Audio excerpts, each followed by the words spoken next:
All right, we are back in this open meeting and we're at 4.1, welcoming a delegation from Crystal Tenbrink, Executive Director, and Gabby Barnes, Food Systems Manager from the Squamish Food Policy Council.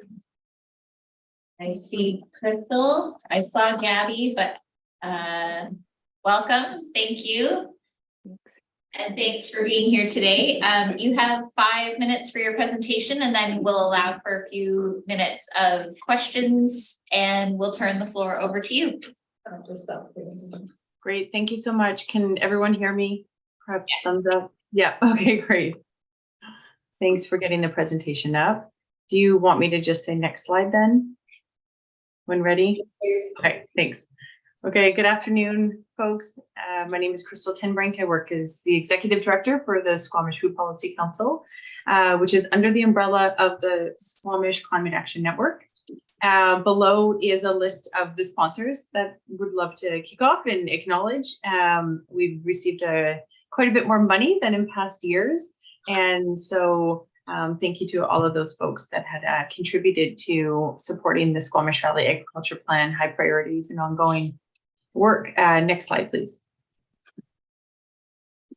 For those of you that are not familiar, this is a bit of a snapshot as to sort of where we began and where we're going. I won't take too much time on this slide, but just wanting to highlight that the Squamish Valley Agriculture Plan got initiated in 2019, wrapped up in April of 2020. And then you can see from there, everything just sort of started falling in place, which include development of the Good Food Program and regional procurement work, as well as removing barriers for farmers and responding to COVID-19. So a bunch of work has been done. Next slide, please. So here, I might just quickly back up. I forgot to mention something at the start, just so folks know, when everything did get wrapped up in April of 2020, this was co-led by both the District of Squamish and the Squamish-Lillooet Regional District, as well as in support with the Squamish Food Policy Council. And all three of us, both point planners, Claire Dwar and Sarah McJanet, and myself and other staff will meet on a monthly basis, and we all work together to support different initiatives that we might be leading or co-leading, and often we'll share communication pieces and things like that. So we're always in the loop with what we're doing and often working on things together. I wanted to just highlight that the BC Land Matching Program, we were able to host another land linking on site at the new community farm in Squamish, and had different folks, new farmers come out, existing farmers, as well as some landowners from throughout Squamish, as well as in other areas of BC, come to just learn about what is the BC Land Matching Program. We still currently have 12 to 14 land seekers and about 2 to 3 landowners on there, and are always advocating and educating people to encourage to register and sign up. Next slide, please. So while both of these projects were not sort of within the Area D, the school farm that was established in 2022, obviously it's the only high school, and there's residents with kids within the Area D that do benefit from it as they attend Howe Sound Secondary. So we were able to establish a 12,000 square foot school farm and a farm class in which 30 students had signed up for last semester. And I believe we have another 20 to 30 for the next semester following. They come out about 8 to 10 hours per week with their teacher. And it's been a really exciting journey. It's been a lot of work. And we also have established the first community farm in Squamish, which is in Brackendale at the Easter Seals camp. It's a 1-year lease. It's a 5-year lease, and we are really just about to start our 2nd year of growing. And some farmers we have 3 farms on site as well. Next slide, please. So over to Gabby. Yeah, thank you. So my name's Gabby Barnes. I'm the Food Systems Manager with Squamish Ken and the Food Policy Council, and I lead the Good Food program. And I'll just give a brief update on some of our accomplishments over the last year in this project. So this project has a regional focus, and it's within the SVAC goal 2.4 to support local procurement initiatives. And you can see in the corner here, it's a multi-phase project. And over this last year, we kind of were focused on the phase 3, and we're now moving into phase 4. Phase 3 is also kind of helping us identify what our key next steps are. So a few highlights from this last year is we hosted 2 first of its kinds gatherings for farmers and food buyers and institutions and policymakers who deal with food or purchasing food and food service, to educate them about the Good Food program and encourage all those different folks to uptake some Good Food program values as well. So it was networking, education, and really learning how to best implement local food procurement practices into their food services. So our first one, we saw over 60 attendees, which was really incredible to see from across the Squamish-Lillooet region. We had farms, food processors, restaurants, etc. Really, really exciting and energizing event with a exciting SWOT analysis that kind of highlighted barriers and as well as opportunities across the region. And then we hosted a similar event with institutions and policymakers where we had representatives from all different sectors from across the region, and again conducted a SWOT analysis. From those findings, we were able to identify some of the top barriers to buying and selling food locally across the region, as you can see there in the corner. So things like access, volume, distribution, production, infrastructure, cost, labor shortage are some of the key barriers to purchasing local food. So from this information, we'll be moving into our next phase now, which is conducting a feasibility study for a farm hub with the District of Squamish, but considering the region as a whole, as users for it. So yeah, I'll just leave it at that and welcome any questions. Great. I'm going to keep going, and then maybe we'll welcome questions. And I'm going to take 1 more minute, and then I'll turn it over to questions. Next slide, please. Thanks. So this was a really exciting event. We were looking forward. I think we had talked about it for a few years, and it was great that it finally got done. So myself, Claire, and Sarah were able to host a realtor lunch and learn about agriculture land. So we had someone from the ALC as well as the Ministry of Agriculture, who are agrologists, were able to come and just really focus on removing just sort of addressing information gaps for realtors so they can be better informed and advise clients on ALR lands and some of the barriers that exist. And then you can see some other workshops were hosted, but this was a really good one, and we were able to build some good relations. So that was exciting. Next slide, please. This is an ongoing tool that we have updated, and we've continued to update it since 2016 or 2017, I believe. So this is just a bit of a snapshot within the Squamish-Lillooet region in terms of food assets that exist. Next slide, please. I'm just going to keep going. Let's go to the funding slide. Sorry, I realize that time, 5 minutes, so short.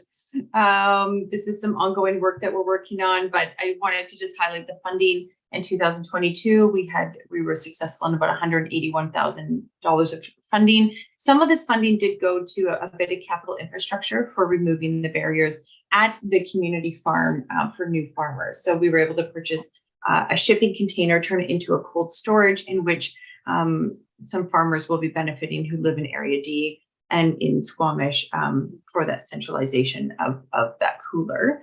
And you can see that's a big jump from 2021, 2020, which is really exciting. And we've got lots of things planned for 2023. Next slide, please. And so I just thought we would end a conversation that's been ongoing that we've had with LAFS as well as with Sarah and Claire, is about how do we sustain the ongoing financial support needed for local and regional food and agriculture development. And so that is the presentation. Would love to hear if anyone has any questions or comments. Thank you for your presentation. Question, Director Birch-Jones, go ahead. Thank you. Lots of good parallels, and I hope lots of synergy with LAFS. Tell me you still have a good active partnership. Yeah, we're a little not as robust as you guys, but looking for another executive director right now. I'm sure you know that. Okay, that's good too. And that's pretty impressive what you're doing with cold storage and the trailers, or whatever it's called, the shipping container. We're looking into trying to do something central for that too. Any success with your land match and the young agrarians? Like, I know you're bringing them together, which is fantastic. Yeah, so a few years ago, nutrient dense farms and a landowner in Area D at the had a successful match, and they had a really successful match. They found a 25-year lease, which was really amazing, and it's on quite a large property with a very generous landowners that don't live in the country. So they found a great match, which is awesome. The community farm, while it's on the community farm on 1 acre at Easter Seals, while it's only 1 acre, we parsed it out into half an acre and then 2/4 acre plots, because not everybody wants 5 or 10 acres. And we were able to we worked with young agrarians as the primary leaseholder and subleased out 3 of those lots and filled it with people that had registered with young agrarians. So there's been successful 4 matches to date, ongoing conversation, lots of information education needed to educate landowners on this program and also the benefits of it. And, it's just the program's been designed to really help, but you need everyone on the same page, especially, and we really need everyone to sort of think of this as like a long-term relationship. Thank you. That's great work. Yeah, thank you. Go ahead. Thanks through the chair. Thanks so much for being here today. I just noticed, Gabby, on your slide, that one of the top barriers to selling or procuring local food was access. I'm just wondering if you can elaborate on that a little bit. Yeah, for sure. So access, so it was kind of 2 ways, both for farmers and buyers. And so access was around the frequency of places to be able to purchase local food and being able to access markets to sell local food. So that kind of speaks, while there's, let's say, farmers markets that happen throughout the region, other than farmers markets that are seasonally available, there's not many other regular available places to find locally grown food. So that's what that's referring to. Okay, that's super helpful. Thanks. And just in response to the question that you posed, I know that it's on a long list of things to do or consideration at this board is to establish a service area between SLRD and the District of Squamish, the Area D, sorry, Director, to help kind of formalize the annual funding that we give you through our PILT funds. But it's really helpful from my perspective to see the amazing value that you've been able to leverage that initial seed funding and bringing in over $180,000 last year and foreseeable for 2023. I think that's just really, those numbers are really helpful to see, and thank you for all your hard work.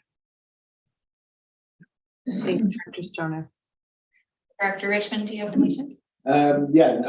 Real quickly here, I know from local producers that one of the big challenges of keeping local food in the valley or in the corridor is, and Gabby and I have talked about this, is processing and storage, especially processing, I would say. Is there much discussion with your group on looking at that, or is that a bigger nut to crack? Yeah, I can answer that. So so infrastructure has kind of come up as really a key barrier to being able to bridge locally grown food to our local markets and keeping them regionally and growing that. And so we'll be hopefully addressing and diving into what some of those solutions could look like within the farm and food feasibility study that we're just about to dive into.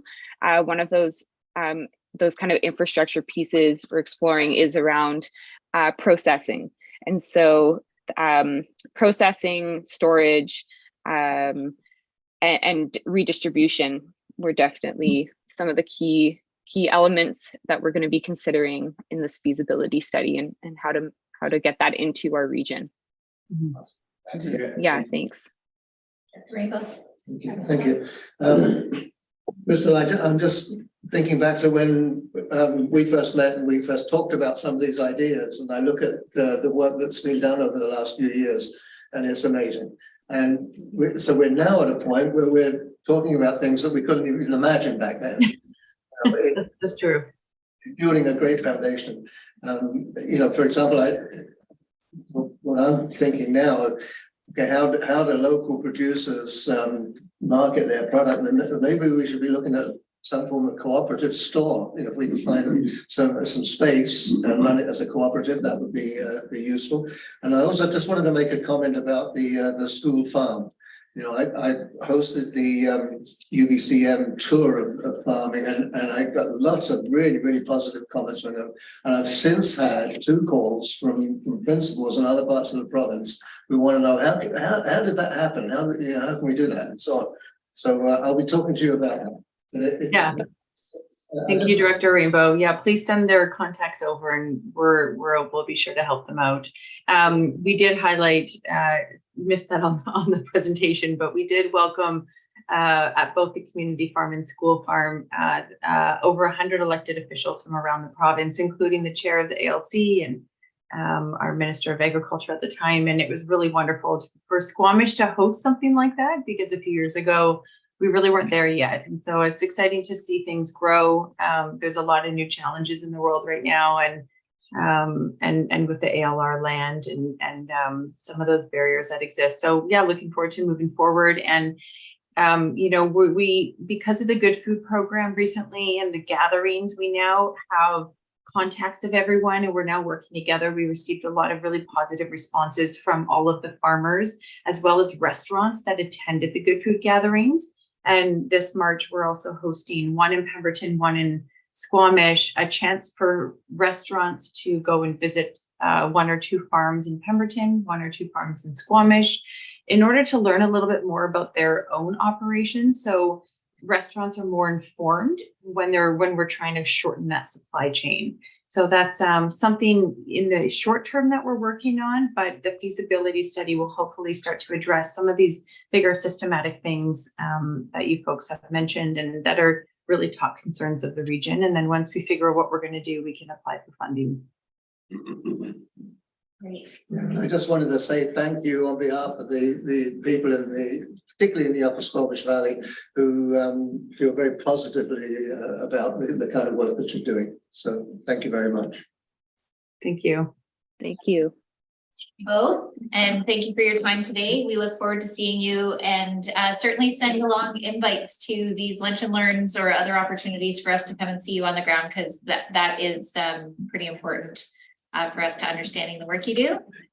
Sorry, I had one quick thing, and you touched on it there. I really enjoyed the lunch and learn session on the ALR, and I thought it was strategic to involve the real estate folks in that discussion, and a lot of the things that we do at this table and at the municipal table, we often talk about the need for education so that people understand the context with which we're operating in. And so I was curious about whether it's additional work in that topic, or if there's other upcoming pieces around education that for different targeted groups that you have on your agenda.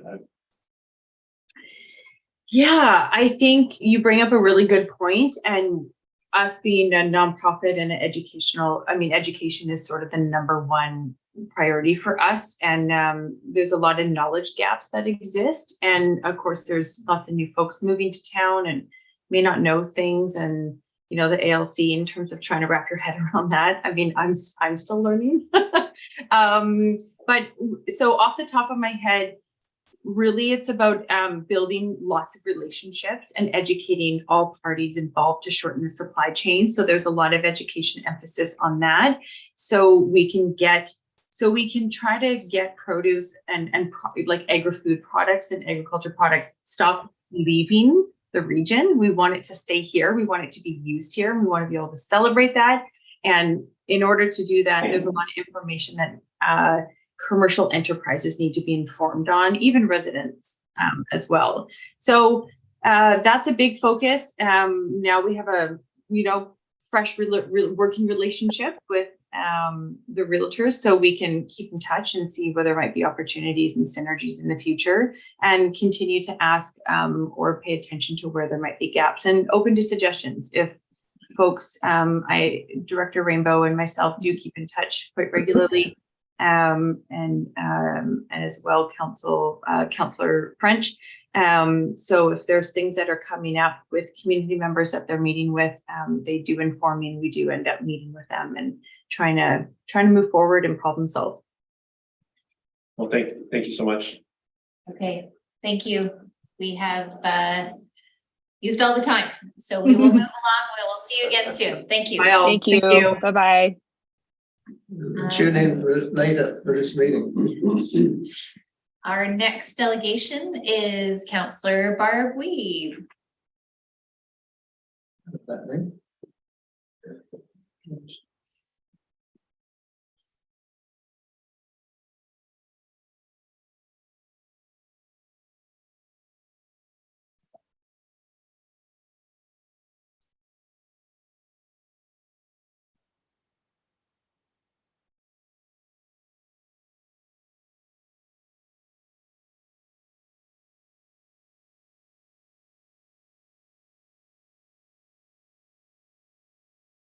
Good afternoon, Councillor Weave. We are ready for you. I'm sorry we're a little bit behind schedule. Can we see you? Or is she?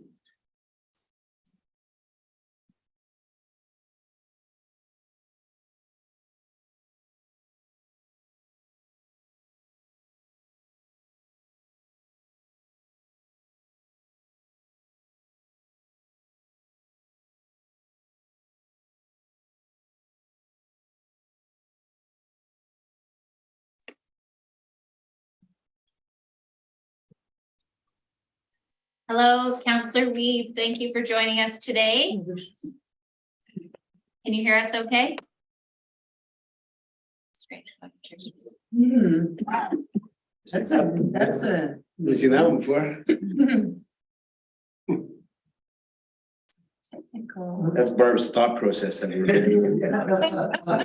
She's thinking about Kristen right now. Wow. The screens are just. Barb, if you can hear us, turn your camera off.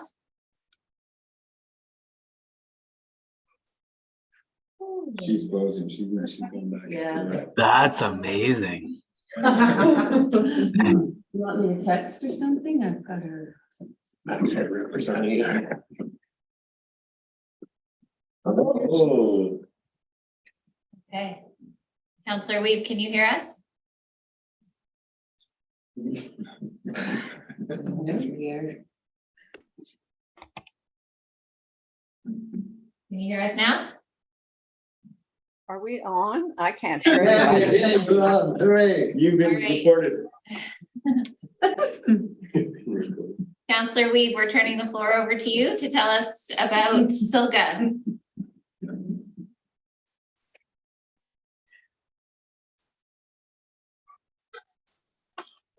Okay, I can't hear what's going on in the room, so I guess I'll just start. Some of you know me, some of you don't. Good afternoon, and thank you for giving me your time today. I'm here as a representative from SILGA. Next slide, please. So SILGA works to represent each community within the BC Southern Interior region to provide a strong and effective voice on common issues and regional initiatives. We meet 5 or 6 times a year, and during COVID, we did all that via Zoom.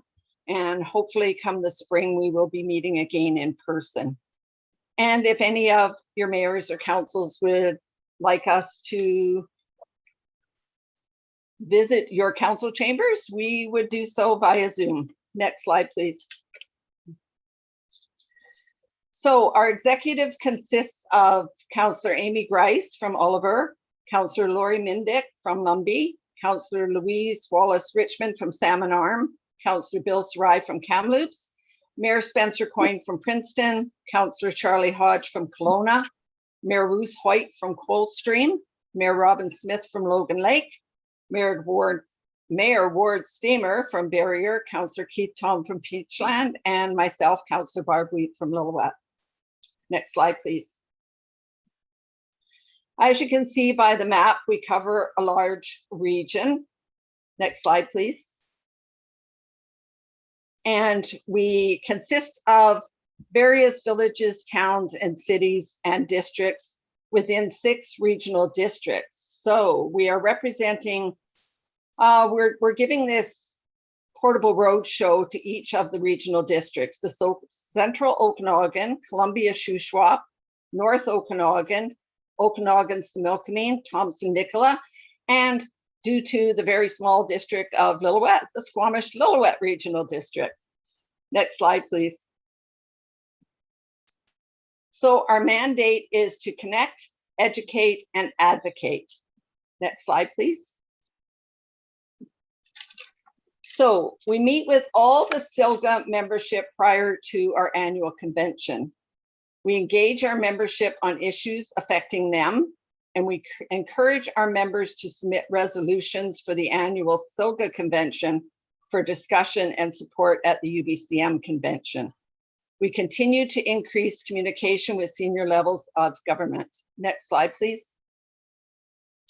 So last year at UBCM, our meetings consisted of mitigation funding for fires and floods, food supply resiliency and sustainability, and funding for community infrastructure to support residents of low income and subsidized housing. Next slide, please.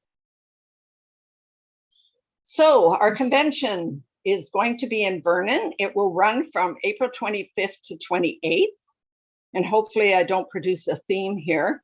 So Tuesday afternoon, there will be 3 different events that you can attend. There will be golf at the Squamish Golf Course, cidery and spirit tours, and the Planet Bee Honey Tour. And that evening, there will be a meet and greet at the Martin Brew Pub, and the entertainment will be the Elderly Brothers. On Wednesday morning, the tours will be Water Reclamation Facility, the Grey Canal Walking Tour, which is basically on irrigation procedures, the Rail Trail Tour, and do not think you're going by train, that will be done by bicycle. That evening, the meet and greet will be at the 1516 pub, and Vernon's very own Dwayne Marchand will provide background music on guitar. The sessions, to name just a few, will be Local Government 101, 13 things that you need to know for economic development, a survival guide for elected officials, which I know everybody's interested in, and financial trends for housing. Next slide, please. So our keynote speaker is Dr. Mark DeVolder, and he would be doing a session on change and transition management and how to do it gracefully and with excitement. We are also having Nick Arkell from Gorman Brothers, and for those interested in the forest industry, that one will be great. Next slide, please. So the benefits of attending the convention. We have a resolution debate. for any resolutions that mayors and councils submit to the SOGA board. Be thought-provoking and educational speakers, and you get to network with your peers. And on Thursday night at the banquet, which will be at the Vernon Prestige Lodge, we haven't come up with a theme night yet, but we usually do it there. And I think the last one done was in 2010, believe it or not, and they did the ABBA theme. So it's a really good time for mayors and council to do some team building and come up with outfits to wear for the banquet. It's quite a dress up experience. Next slide, please.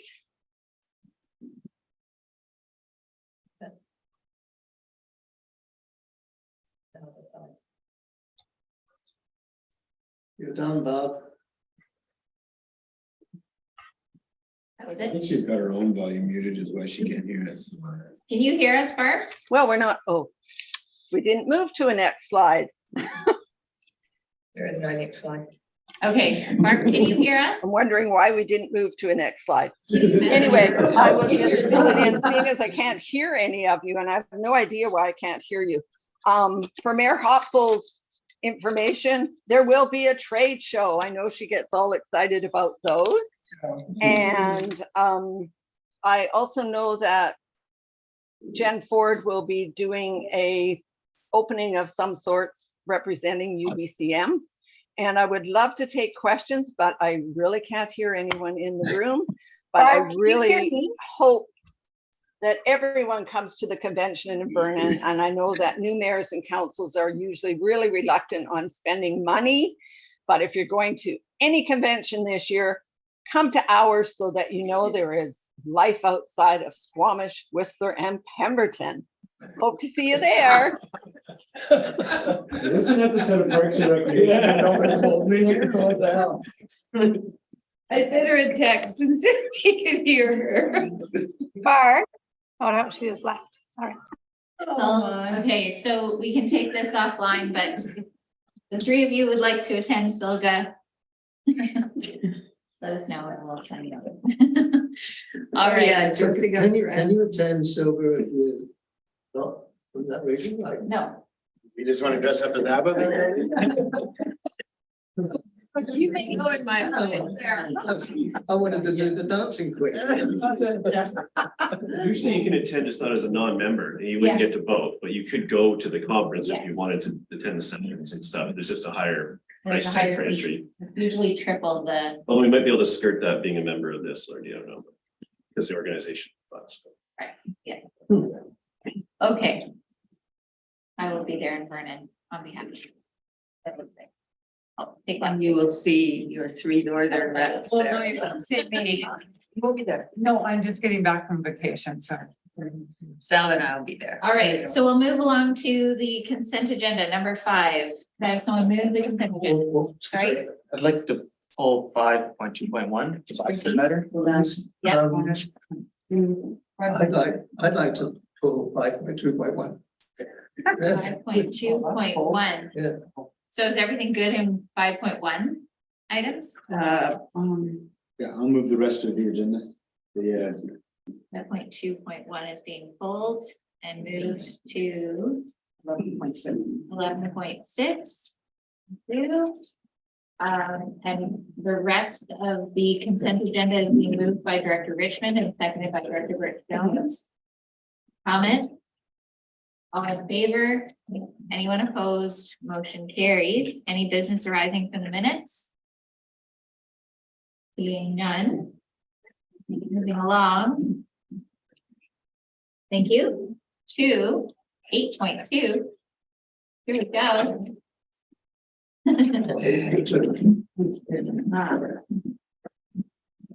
Right.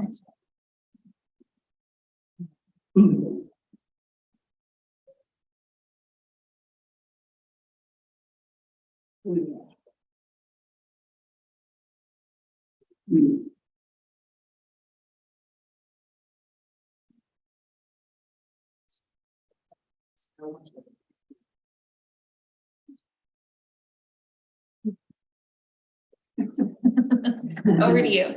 Excellent. Good afternoon. My name is Claire Dewar. I'm a senior planner here in the Squamish-Lillooet Regional District. I will speak to the request for decision report regarding the Furry Creek Neighborhood OCP and zoning amendment bylaws being considered for adoption, and the housing agreement bylaw, which is being considered for 3 readings and adoption. So this development application was received by the SLRD in March of 2019, and they're proposing comprehensive development zoning at Furry Creek, as well as an OCP amendment to address aspects of the Furry Creek neighborhood section, specifically around development permit areas and mapping. The SLRD board gave 3rd reading to the OCP amendment bylaw and 3rd reading to the zoning amendment bylaw as amended on September 29th, 2022. Requirements to be completed in advance of the board consideration of adoption of the amendment bylaws include Ministry of Transportation and Infrastructure approval, as well as completion of the source water protection plan. These requirements have been satisfied.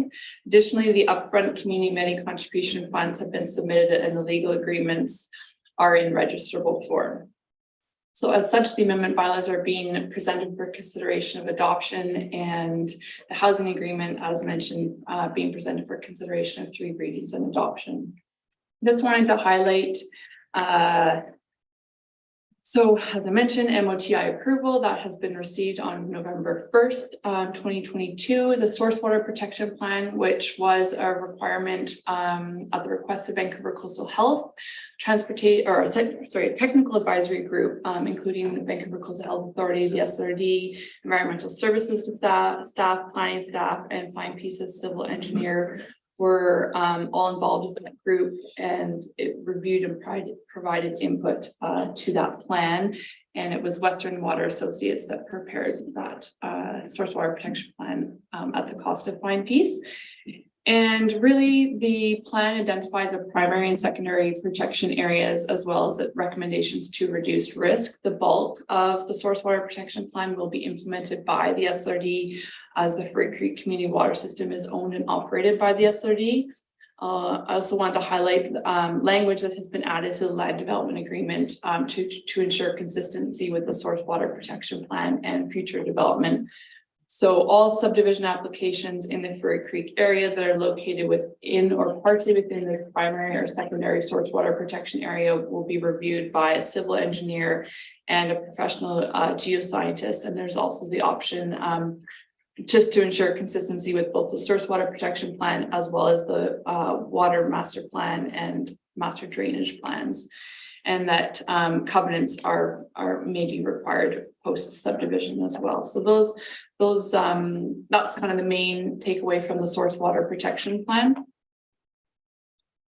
The land development agreement, a draft of the agreement was presented to the board at 2nd reading, and revisions from 2nd reading really reflect revisions to the zoning bylaws as well as input at the public hearing. And this was sort of communicated to the board at 3rd reading. Summary of some noteworthy revisions which were suggested by the board at 3rd reading and now included in the agreement.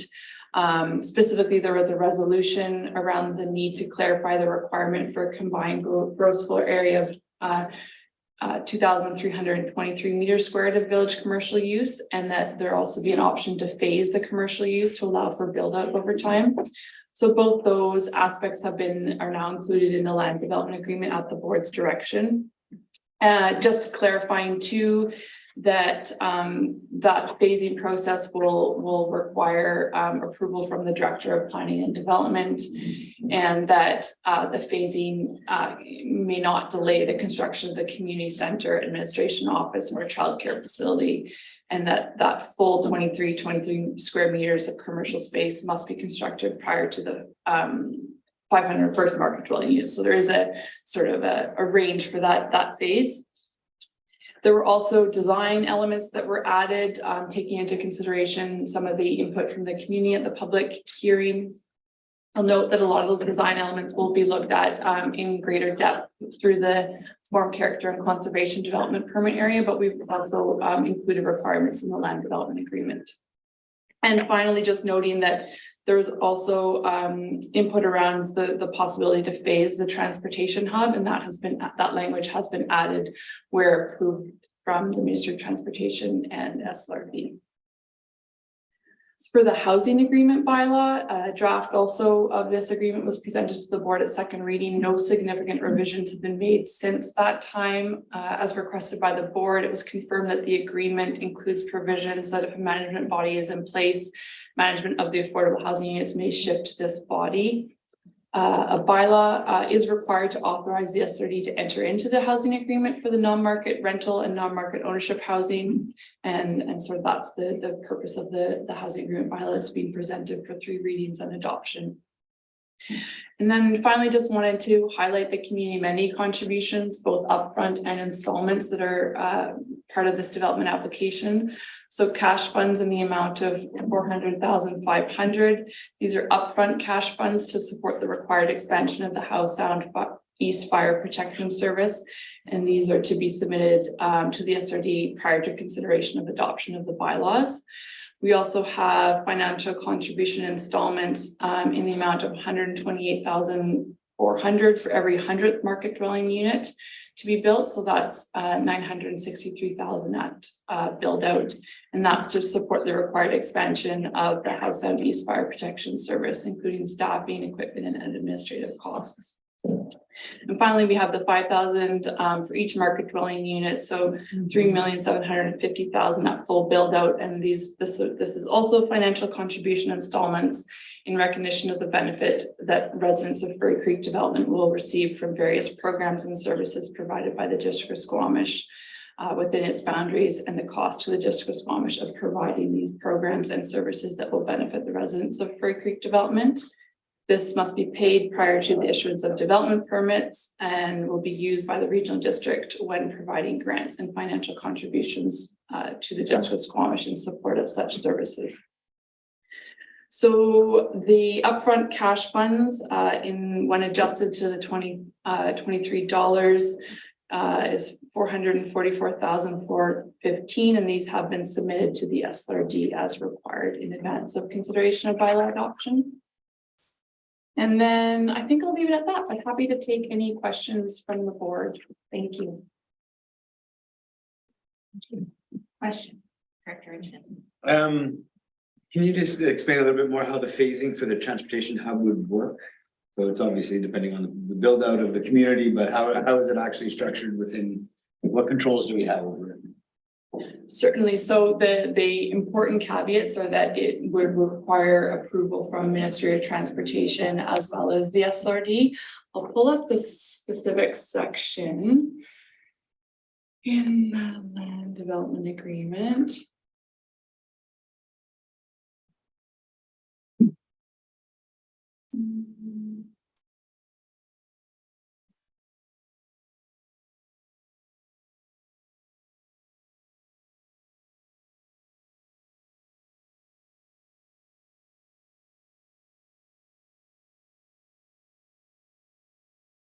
So this is the new section that has been added to the land development agreement. Notwithstanding the above sections, the owner may construct vehicle parking areas within the transportation hub in phases following the issuance of the first building permit for construction of the building on lot A, provided that the owner first obtains written approval from the Director of Planning and Development to the proposed phasing plan, which approval may be given subject to conditions for the provision of financial security that the director considers advisable. And the construction of all service parking required within the transportation hub must be completed prior to the issuance of final inspection notice for the last building to be constructed on lot A. So lot A is what is lot 2. So that's their main focus of development. And that'll be the first phase of development, is lot A. The first phase is the fire hall and the affordable housing on the other side, but lot A, which we have been calling lot 2, but there's a change in legal description, and that will be one of their primary focuses of development. So we've made this strong connection that the transportation can't be built at the end of the development. Exactly, yeah. And if any phasing were to happen, that would all be require approval from the director of planning. Perfect, thank you. Thank you. Director Birch Jones, you had a question? Thank you. I wondered, and it's probably my memory failing me here, but when we're talking about the commercial space, and then I'm reading through it, right, and then it's up to a maximum of, did we want that? did we want to limit the amount? Weren't we trying to promote that? Commercial, so why are we putting that language in of up to a maximum of versus just that's one question. I see the reference to green roofs, and I think we should put the definition of what green roofs are. I didn't see that, maybe it's in there somewhere.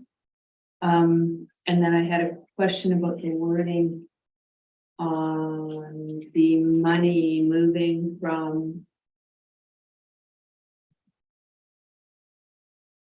So the first payment, this is the $5,000 for each market dwelling unit paid to the SLRD, that's really clear. And then to be used by the regional district when providing grants and financial contributions to the district of Squamish in support of such services.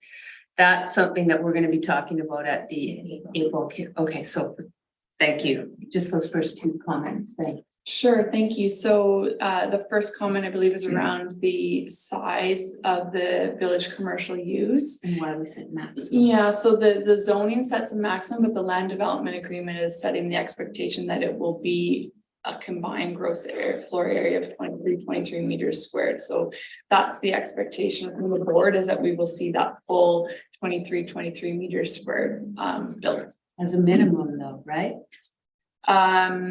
That is, it's not like that is the set amount. Okay. Yeah. Thank you. And I think where it landed in the land development agreement is like, basically it's within a few meters, like you have to be, with the realities of building, you may be 23-20, but first time. Yeah. Okay. And sorry, pardon me, the second question. The green roof. The green roof, yes. So the green roof, we do speak to the green roofs extensively in the form, character and conservation development permit area. So that's where we'll capture the details of that. Okay, I have the speakers list. I have Director Stoner, then Director Rainbow, then Director Petgill. Thank you through the chair. Thanks for the presentation, Ms. Dewar. I'm just curious on the housing agreement bylaw. You said that there is some additional language that's been added around if there is a management body in place, the units may shift to that body.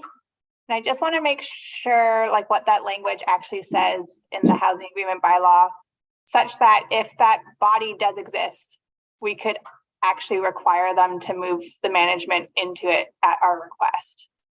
We've just gone through this in the district of Squamish because our timing was a little bit off, but since we were able to then establish a housing society, we've been able to put it in our housing agreements that now that the future housing society would take over the management of those units, or we'd have first right of refusal. So I just want to make sure that our language is really tight there.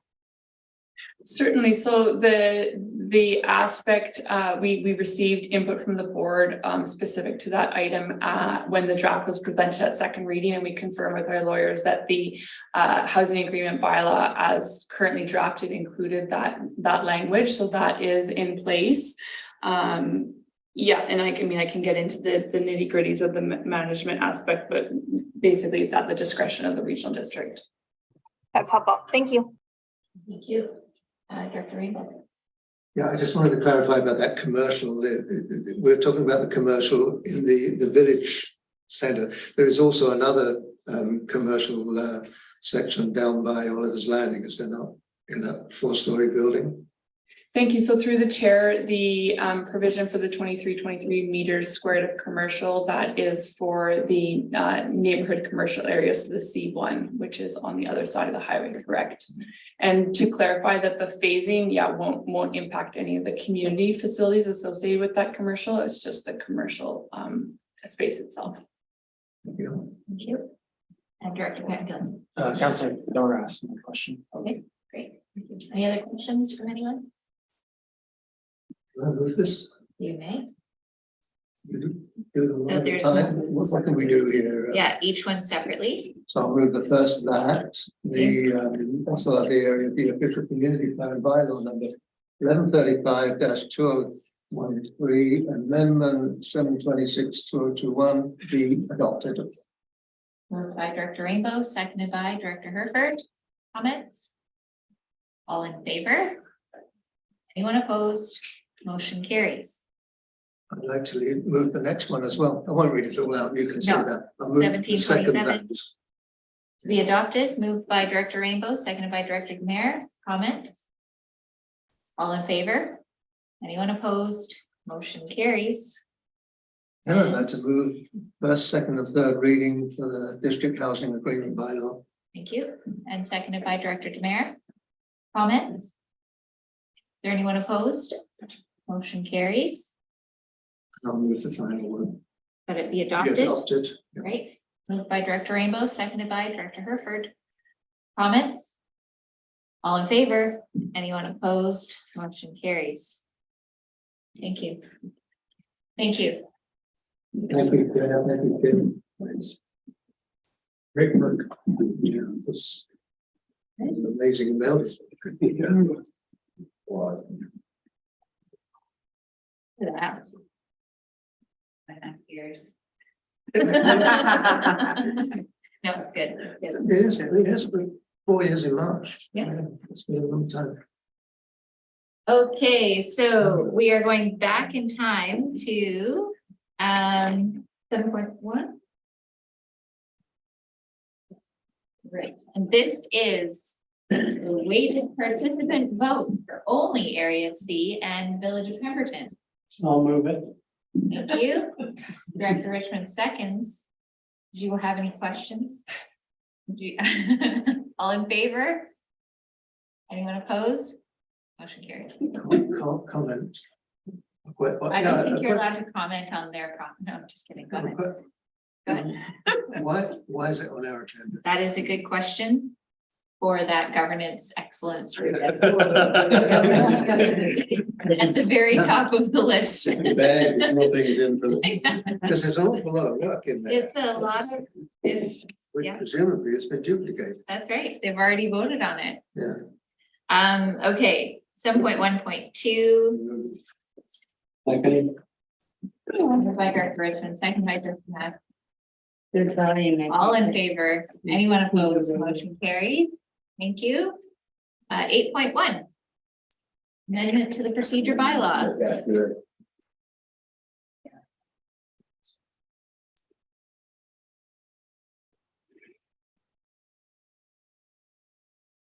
Okay, this is. Right, thank you. So this is an amendment to the procedure bylaw to align the notice period for special meetings with the Local Government Act, which was amended last year. So that's simply to align it, which reduces the logistics around the notice that has to be given. And it also an amendment to no longer require physical locations for committee meetings. Which also aligns with legislation. We went a little bit above and beyond what we have to. So we're proposing that we remove that requirement. Sometimes we'll do it, but it gives us the flexibility not to have to convene in a physical. Moving it. No. Question. Go ahead. So I'm good with removing the requirements for a physical location for the committee meetings, but I just wondered about going from 5 days to 24 hours. So if I check my emails at 6 o'clock in the morning and then I go to town and then I come back and I don't check them till 7 the next morning, I've missed that. And I just wonder, you know, what everybody thinks about moving from 5 days to 24 hours as opposed to a bit more time. Is there an option? That's a legislative requirement, and I'm not so sure we can make it more strenuous than that. Okay. It's just our bylaw, our procedure bylaw aligned with the previous version of that local government section. They made it, they dropped that, so we're just kind of realigning ourselves. Right, so I just wasn't sure if there was any give there. I'm not sure we can go Okay. above and beyond. Okay, fair enough. Go ahead, Director Demare. On the committee meetings, not having a physical space. So that means because of the virtual meetings, that we can hold these meetings anywhere. We will no longer have to have this boardroom space or a space in Lillooet, for example. Yeah. So in other words, if it was all virtual, we could still have the meeting. Correct. Thank you.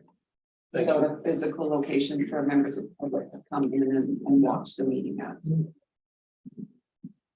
Director Matt? I'll move the first step. Okay.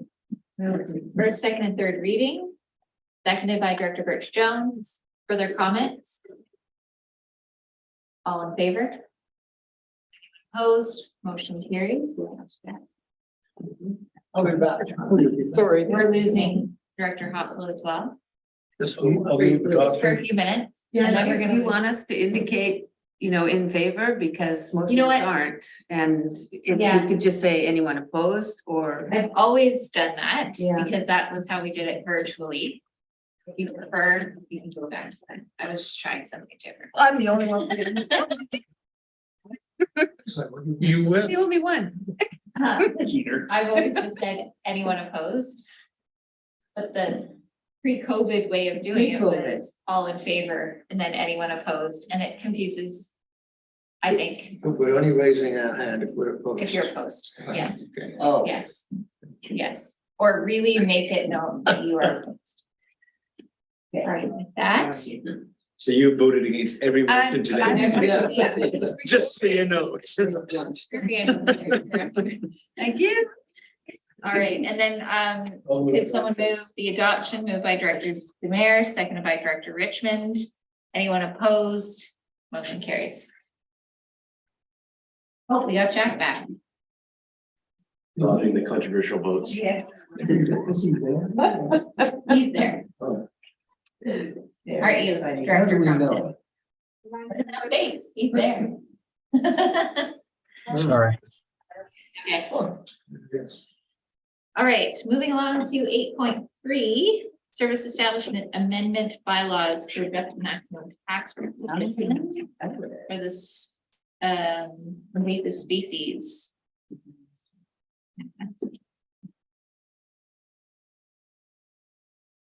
Are we getting a presentation or can we just move these? Suzanne. Who's against this? Am I against this? Yeah. No. Okay. Let's get this.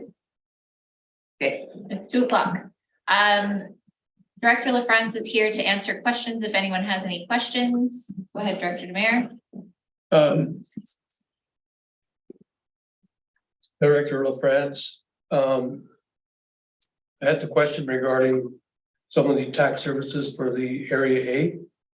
Were they all looked at, or is that coming later, or with regards to maximum tax requisitions?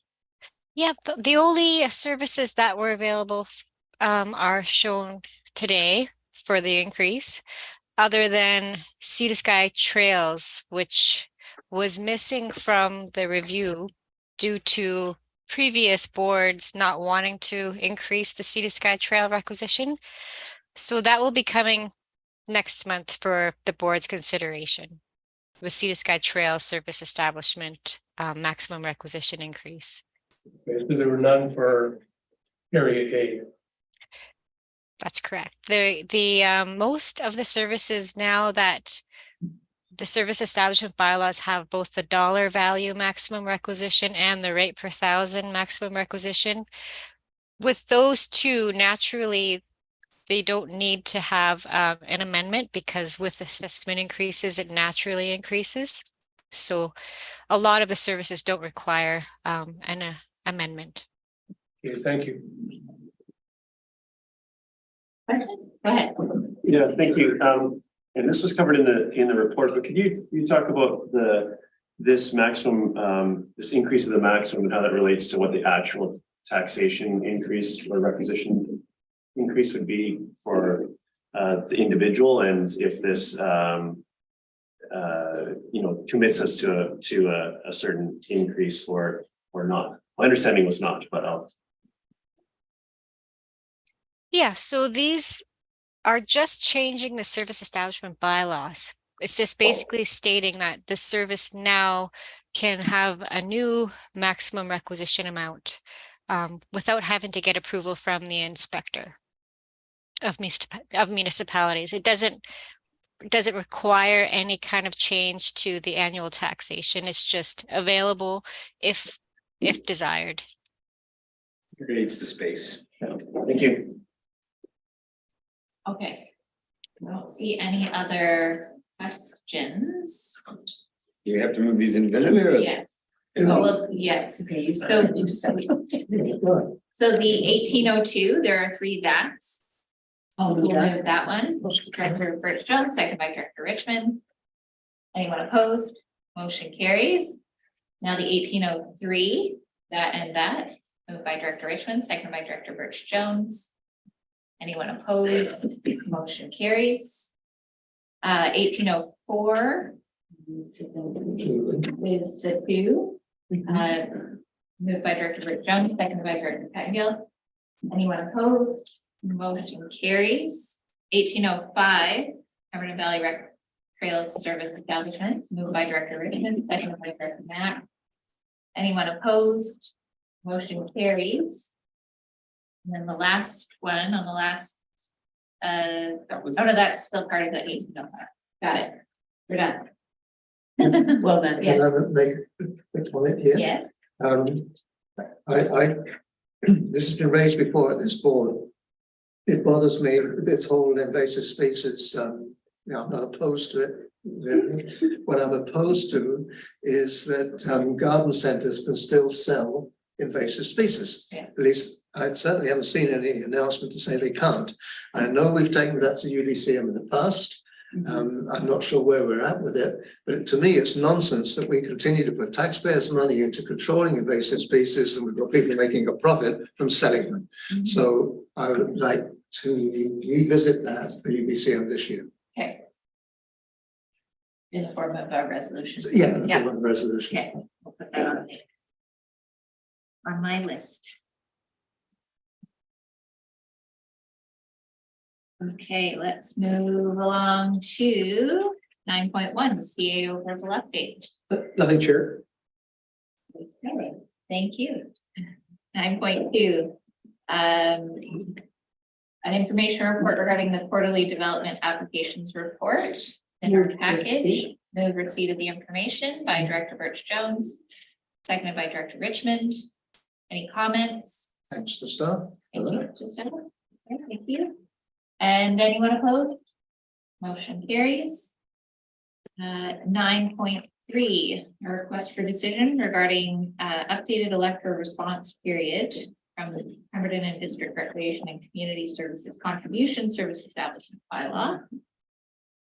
Thank you. No, it's just the one. Okay, I can handle it.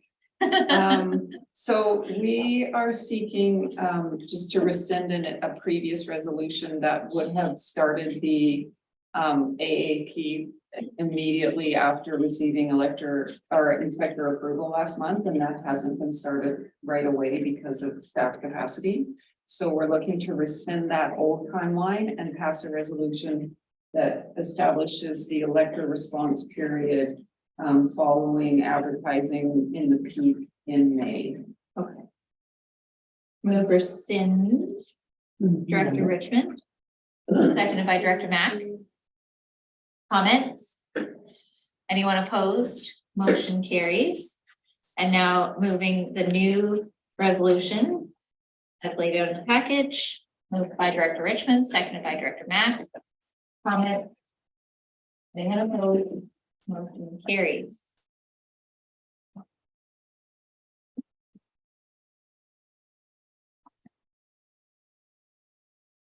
All right, 9.4, solid waste and resource management plan, focused amendment adoption.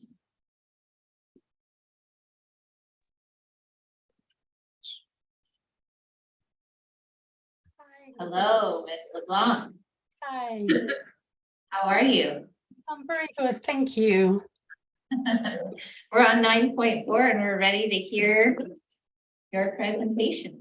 Perfect. So I'll do like just a brief summary of what you have in front of you. So first of all, my name is Marie-Lou Leblanc, Resource Recovery Coordinator for the SLRD. I'm really happy to be here. So staff are here today for the adoption of the Solid Waste and Resource Management Plan Focus Amendment, as well for the authorization to sign the Corporate Officer Certification. So in 2022, SLRD staff and SLRD District of Squamish staff worked together for the Solid Waste and Resource Management Plan Focus Amendment for the specific of the Squamish landfill lateral expansion. So we started the process together, specifically to amend the current solid waste plan that we have. So first we engage with the Solid Waste and Resource Management Plan Monitoring Committee to develop the language that needed to be changed, as well as to ensure that the regional public consultation process was undertaken and truly followed. So the committee has been involved throughout the whole process. So starting in 2021 up to now, basically. So you have in front of you the report of those consultation that we did. We basically did a consultation throughout the whole regional district with pop-up information on that was at the District of Squamish office, at the regional district office as well, on website, on social media. So we did multiple ways to involve the public. So we also involved the First Nations, and we received all the feedback. So that's what you have in front of you for the report from EcoInspire. So overall, staff received a general support for the Squamish landfill lateral expansion. We did receive 2 comments against the lateral expansion, asking us to focus on waste to energy instead.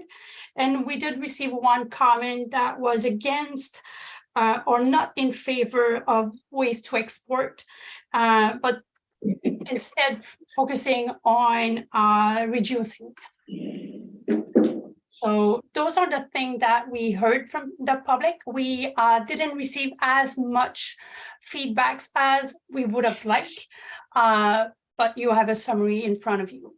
On November 18, 2022, the Solid Waste and Resource Management Plan Committee got back together and provided the recommendation to the board to adopt the Solid Waste Focus Amendment and to provide it to the Ministry of Environment and Climate Change.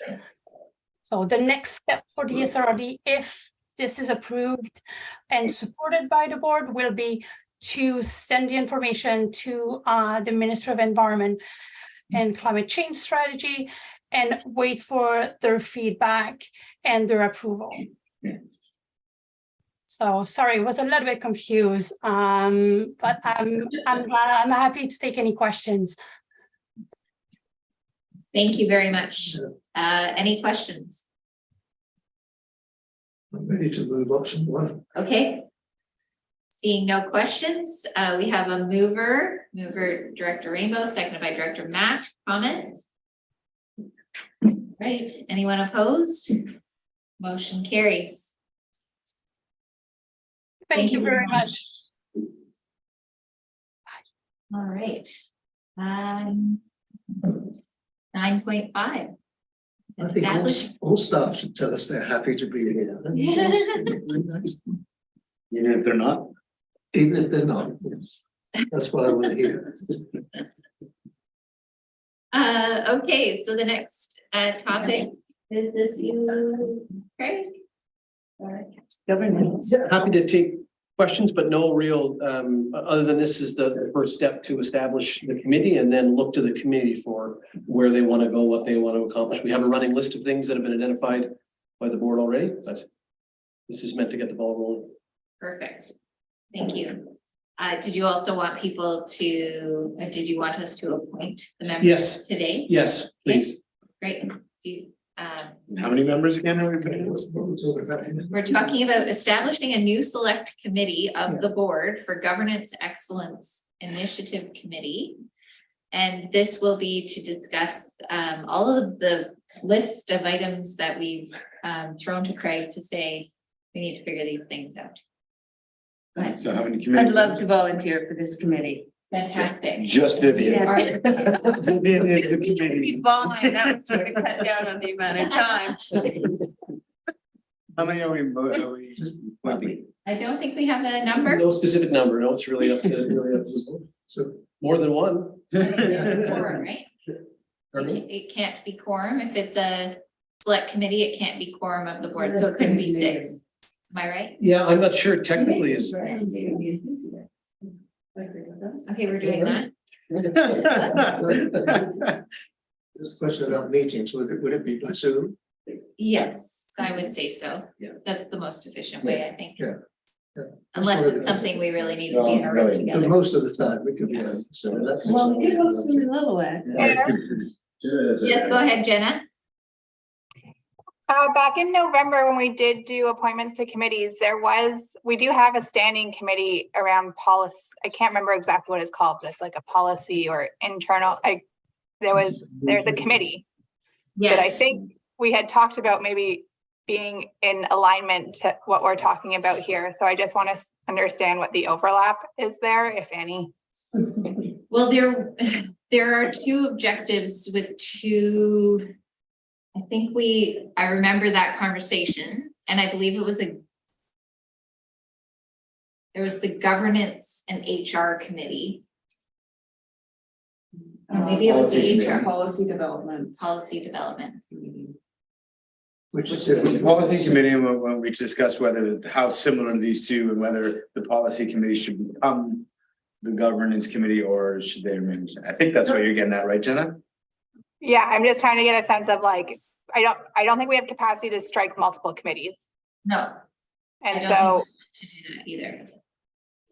I wonder if the existing committee just be redirected or if we like close up that committee and start something new. I'm not sure what the procedure is, but I think generally there were some people identified back in November to be part of a policy development committee. And we had talked about it being more internally kind of focused around board governance policy. So that might be a good starting list of folks. Another way to say that is I'm keen to be on this subcommittee as well. Okay, Yeah, and certainly board can go either way. The reason we brought it forward separately was because it had emerged as a topic of interest to a number of folks, but that if the board would like to go with the committee that's already struck, unless technically, Kristen, there's a reason we can't do that, I would think it's certainly up to the board. We have a reminder who's on the policy. Thank you. Sure can. There are no terms of reference for that policy development and review committee, so it is Director Birch Jones, Director Mack, Director Crumpton, Director Ford, and Director Zoner. Perfect. does that settle? And that's 5, so that satisfies the not quorum. Is anyone feeling left out? Just a question.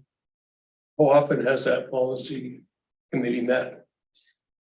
It did not meet in 2022. It did not meet in 2021. It did not meet in 2020. No. We started at the beginning of that last term as. It's still a good idea.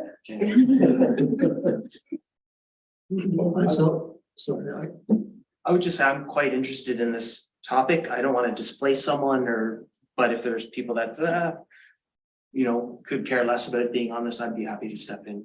Okay, Same here, when I saw this as a separate, different committee. Yes. To the policy one. yeah, And I, just after Vivian said that, I think, I would like to be on it, so. well. Okay. Now what do we do? I think it's separate from policy.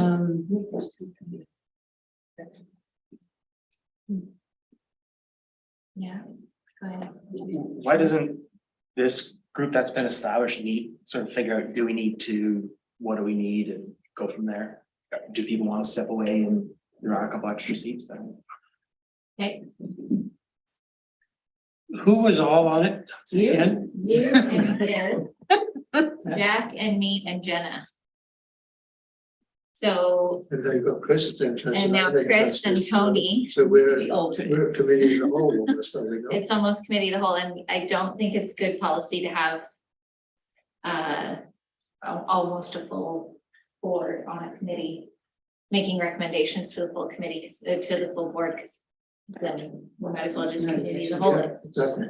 Go ahead.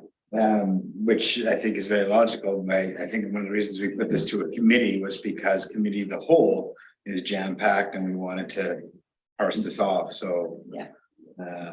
I mean, we could put it to committee of the whole, but like I say, I think we're jammed up as it is, so. Yeah, I see this as two separate committees. You know, I wasn't interested in being a policy committee, okay, but I am interested in governance, and I think they're different. yeah, So what, leave that Okay. committee there, it hasn't met. yeah, But if there's something that it needs to do, then it can meet as a committee. And then set up a new committee as CAO suggested. okay. Is there any strong feelings? Jack's got a hand. Go ahead, Jack. Sorry. Yeah, I guess I feel exactly the opposite. I think that we have this committee because we wanted to consider these type of issues, and we should. So if we set up another committee, I think probably all the same people that are on this committee are going to be on that committee. And they're going to be doing pretty much the same thing, in my view. So I think we should stick with what we got. And if that committee can't handle the work for whatever reason, then set up another committee to do that work.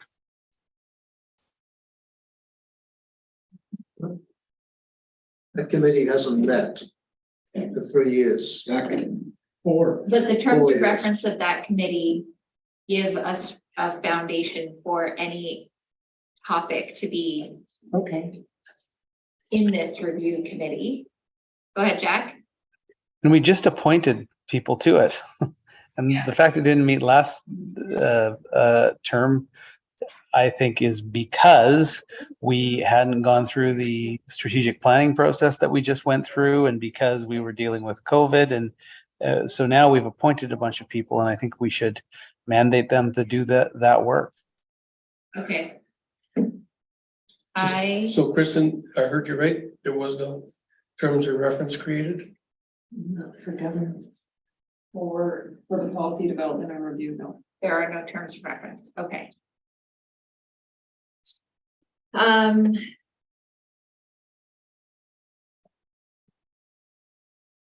That's the first job is to develop the terms of reference. Yeah. Yeah. We're not gonna pull them out of the air. Agreed. Yeah. May I make a suggestion? Yeah. That the existing committee come up with the terms of reference and bring it back to the board for approval, and we can discuss committee membership at that point. Yeah. Good. I like that. So there is the motion then, that the existing policy development and review committee meet, create the terms of reference, and come back to the board for approval and a discussion of committee membership at that time. Then, Yeah, no, that I think is a good solution. Can we put a time limit on that, like for the February meeting, maybe? that's aggressive. Well, except that, see, this is on the agenda now. Yes. So if we hadn't brought up the issue of the old committee, we would have made a motion now, set a committee now, and then it could start working. Yeah. So what we're doing is delaying it. If we go beyond February, then we're going to be in March. There's 2 more months before Craig gets a chance to sit down with everybody and talk about this stuff.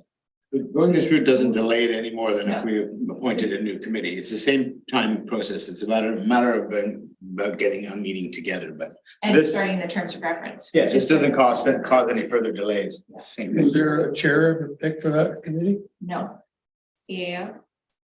If I might, I would suggest March or April, just in terms of putting together some work to enable the committee to have a good first meeting. Okay. If it needs to be February, we'll figure it out, but it would be better if we had a chance to. Yeah. Do some groundwork. I think we would have been under those same time constraints, even if we had struck a brand new committee, so. Go ahead. Does a staff member have to attend that committee, Uh, that first committee? yes. Yes, Yeah. okay. Good, Okay, so I think the resolution now states that the existing committee meets and sets a terms of reference with an objective of coming back to the March meeting with recommendations. Sure. Okay. Not necessarily. Well, March or April. Yeah. Director Mack? If Chris is interested in this, and I think he is, I'll take my name off of this. And Chris can put his name on it. And then we'll worry about it the next time. Okay. Let's deal with the first resolution and then we'll make a second resolution to remove you and add Director Pettengill. Okay, so calling the question on the first resolution, anyone opposed? Motion carries. And a motion to remove Director Mack and replace with Director Pettengill. Moved by Director Mack, seconded by Director Pettengill. Call the question, anyone opposed? Motion carries. So who's on that committee now? So now it's Viv, Director Pettengill, Jack, myself, and Jenna. And we will make recommendations of other changes to the committee membership at the first meeting. I think there should be 2 EA people on it. Yeah, I agree. Okay. Chair? Yeah. I'd be happy to give up my seat for Okay. municipal. Bees. You may do it. Okay. Motion to remove Jack. Motion to remove Jack. I think that's, can I speak to the motion, please? I think that's really a wise decision. I think Director Stoner's far more equipped to do this work. So congratulations to her on her election. Okay, so a motion to remove Director Crompton and replace with Director Rainbow. Second, Director Demare. Anyone opposed? Are you okay with that? Oh, All right, motion carries. Thank you, everyone. I think we Thank you. achieved what we were hoping to do there. Great. Okay, 9.6, we have Ms. Litsky, welcome. Hi. Sure, I'm gonna need this. Certainly, thank you. No presentation, it's just annual review of the policy. And no revisions are being recommended. Great. So this is the annual review. Go ahead, Director Mack. Move receipt. No, this is to Recommendations.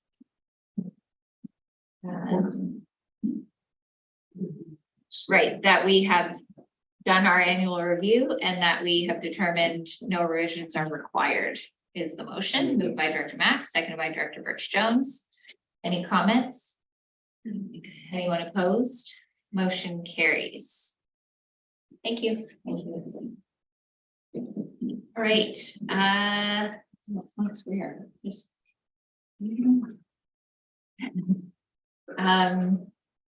Okay.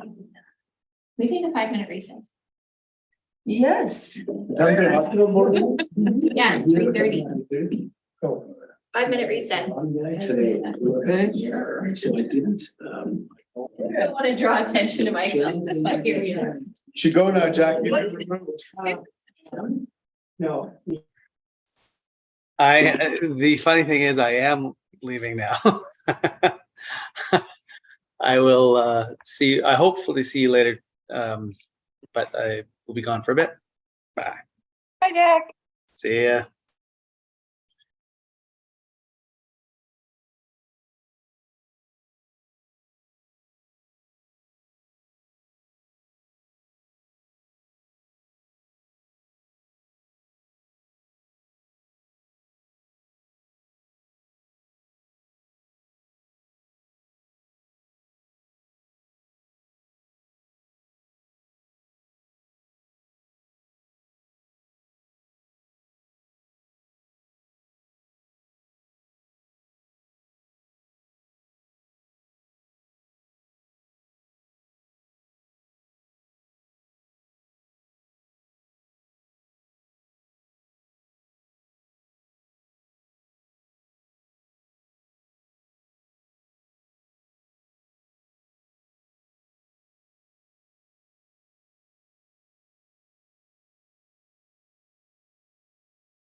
But yeah, we'll reach out to the committee members and facilitate that first meeting for the committee like any other initial committee meeting.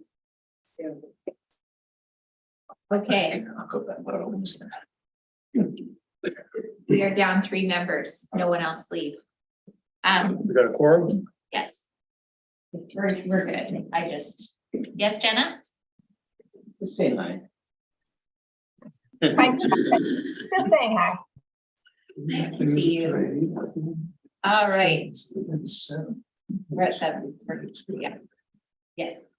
Okay, we are moving along to Chair's verbal report board roundtable, and I'm going to start at area A. Okay, you've all seen that little image there. So when the BRVCA became an umbrella organizations, one of the first groups that joined them, well, they didn't even join. It was the Gold Bridge Community Club was administrating the cemetery. And they got a box of paper. And they had these handwritten maps of all the plots and who was in them. And that's really all they had. So a few years back, I volunteered at a cemetery. And a few years back, they asked me, they know the skills I have. And they asked me if I would do a digital version of it. And I said, yeah, okay. And I actually contacted the GIS coordinator here at the SLRD, was Marie Beck back then. Somebody may remember Marie. And I said, if I do this on AutoCAD, would you be able to take it and put it on an online map? And she said, yes, you can. So I do AutoCAD, and one of the first things we had to do was actually go and measure every single plot because they're all different sizes. And if you look at that map on the left in the middle, you'll see a bunch of little ones there. That is actually for babies. That was babies. Because you got to remember back in the 30s when the mines started up. Just imagine trying to get to a city from Brayler. So that little area there was marked for babies on that map. And they're quite irregular. And at the very top, you see they're really irregular.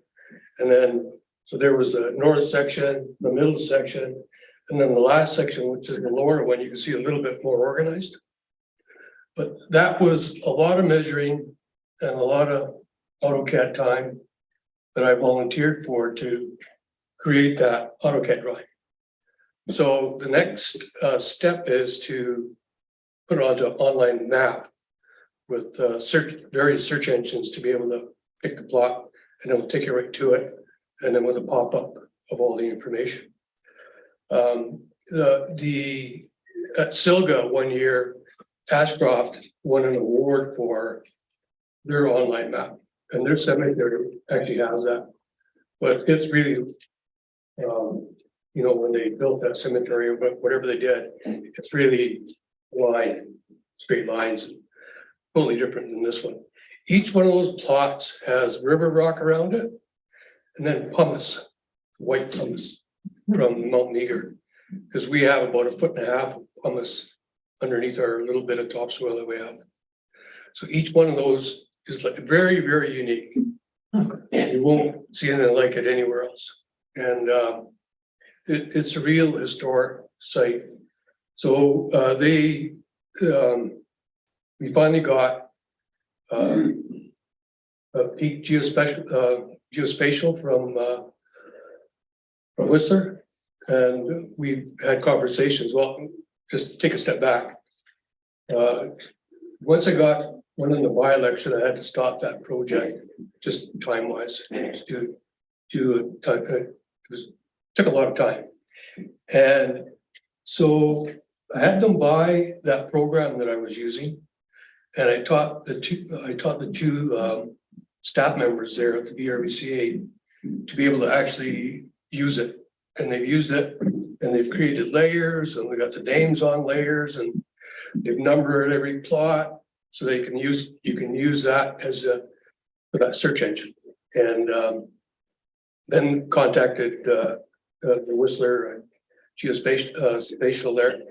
And they've got a quote now, and they're gonna be able to manage it and update it and so on and so forth. So shortly, they'll be coming to the SLRD for funding to do that project. And eventually it'll be online. People will be able to search by name and so on and so forth.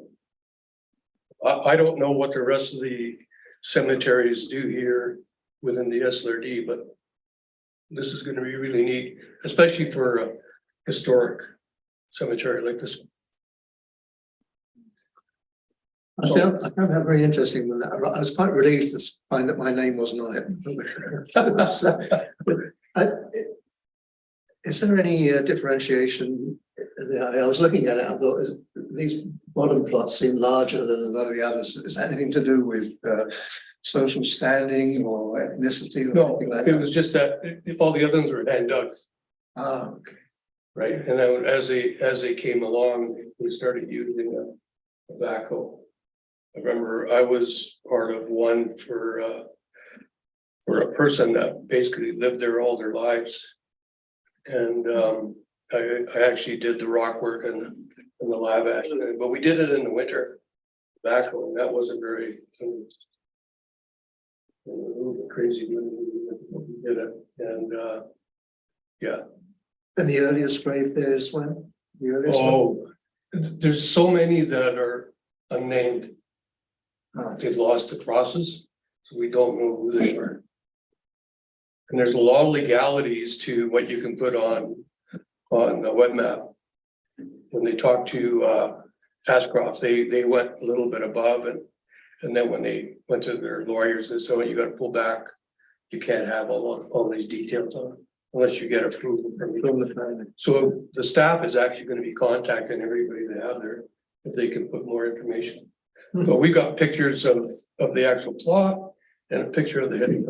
That'll go in that pop-up and the date. What's the earliest one you've got? Probably about early 1900s. Oh, really? That's then. Okay. We're moving along. That's good. Yeah, sorry. That's okay. Area D, Very you can give us interesting. your board roundtable update. Who? You. Oh, me. I'm going I thought you north said- to south to north. I thought you said B, area D, that would be me, yeah. Thank you.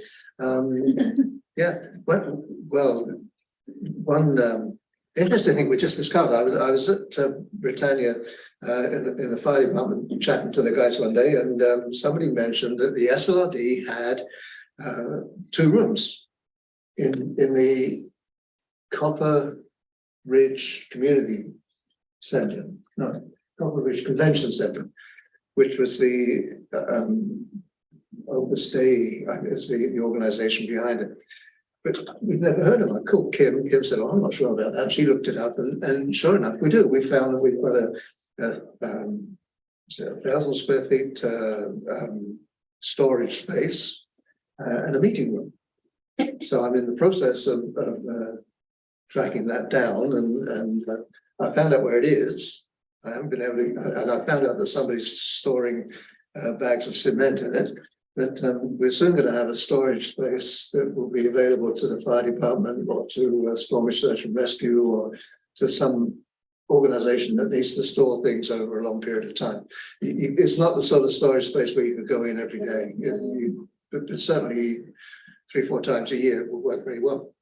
And once I see the room and figure out how big it is, what it's convenient for it maybe a small meeting, like 5 or 6 people, but I'm probably going to bring something suggesting that the SLRD have an office down there that's available to staff members that are working in Britannia and Ferry Creek, the upper storage, somewhere where they can park themselves for a day. So that, and still can't buy coffee in the new coffee shop. That poor guy's having a heck of a job getting all the trades and getting everything finished off. But looking forward to be able to do that soon. And I recently had a tour of my latest tour at the commercial area at Britannia.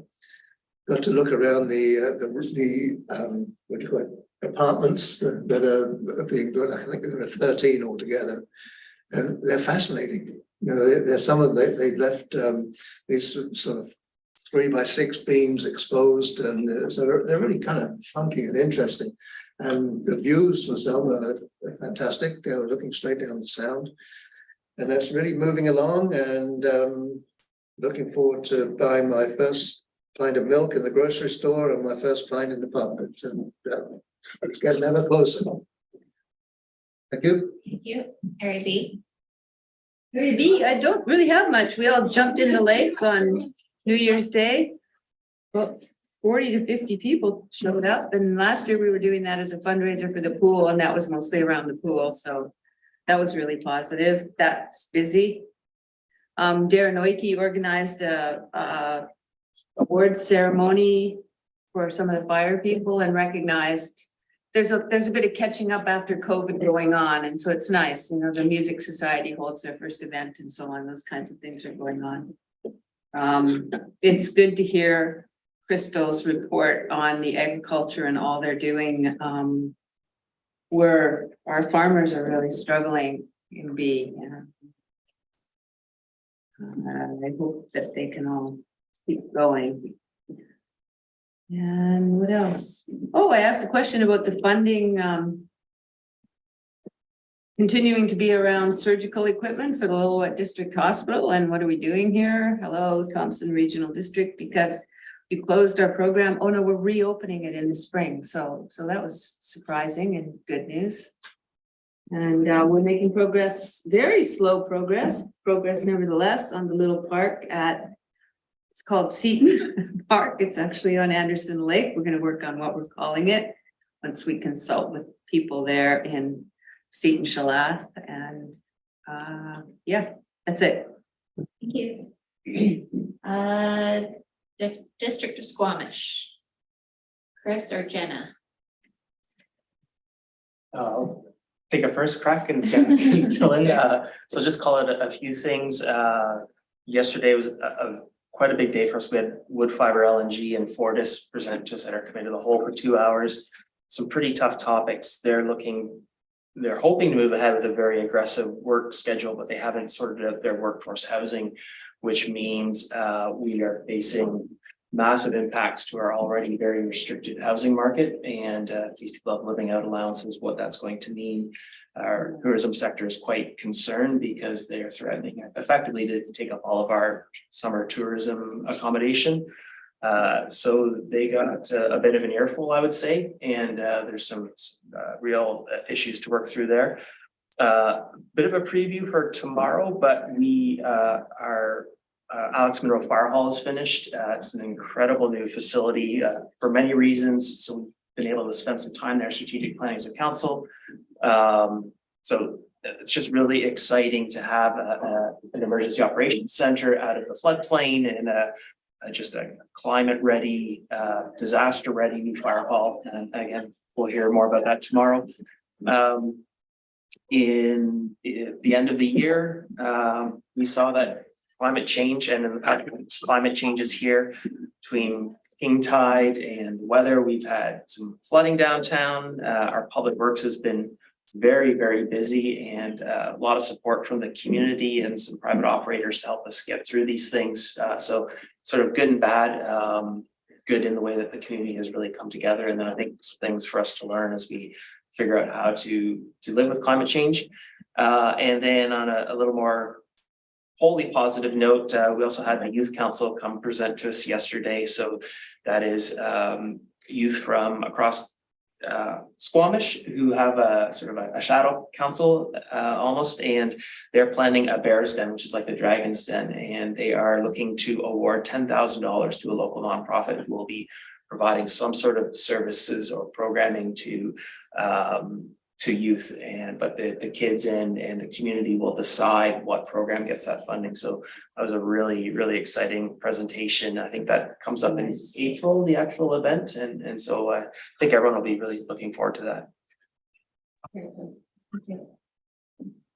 I don't know if Jenna actually has. Jenna, did you want to add anything?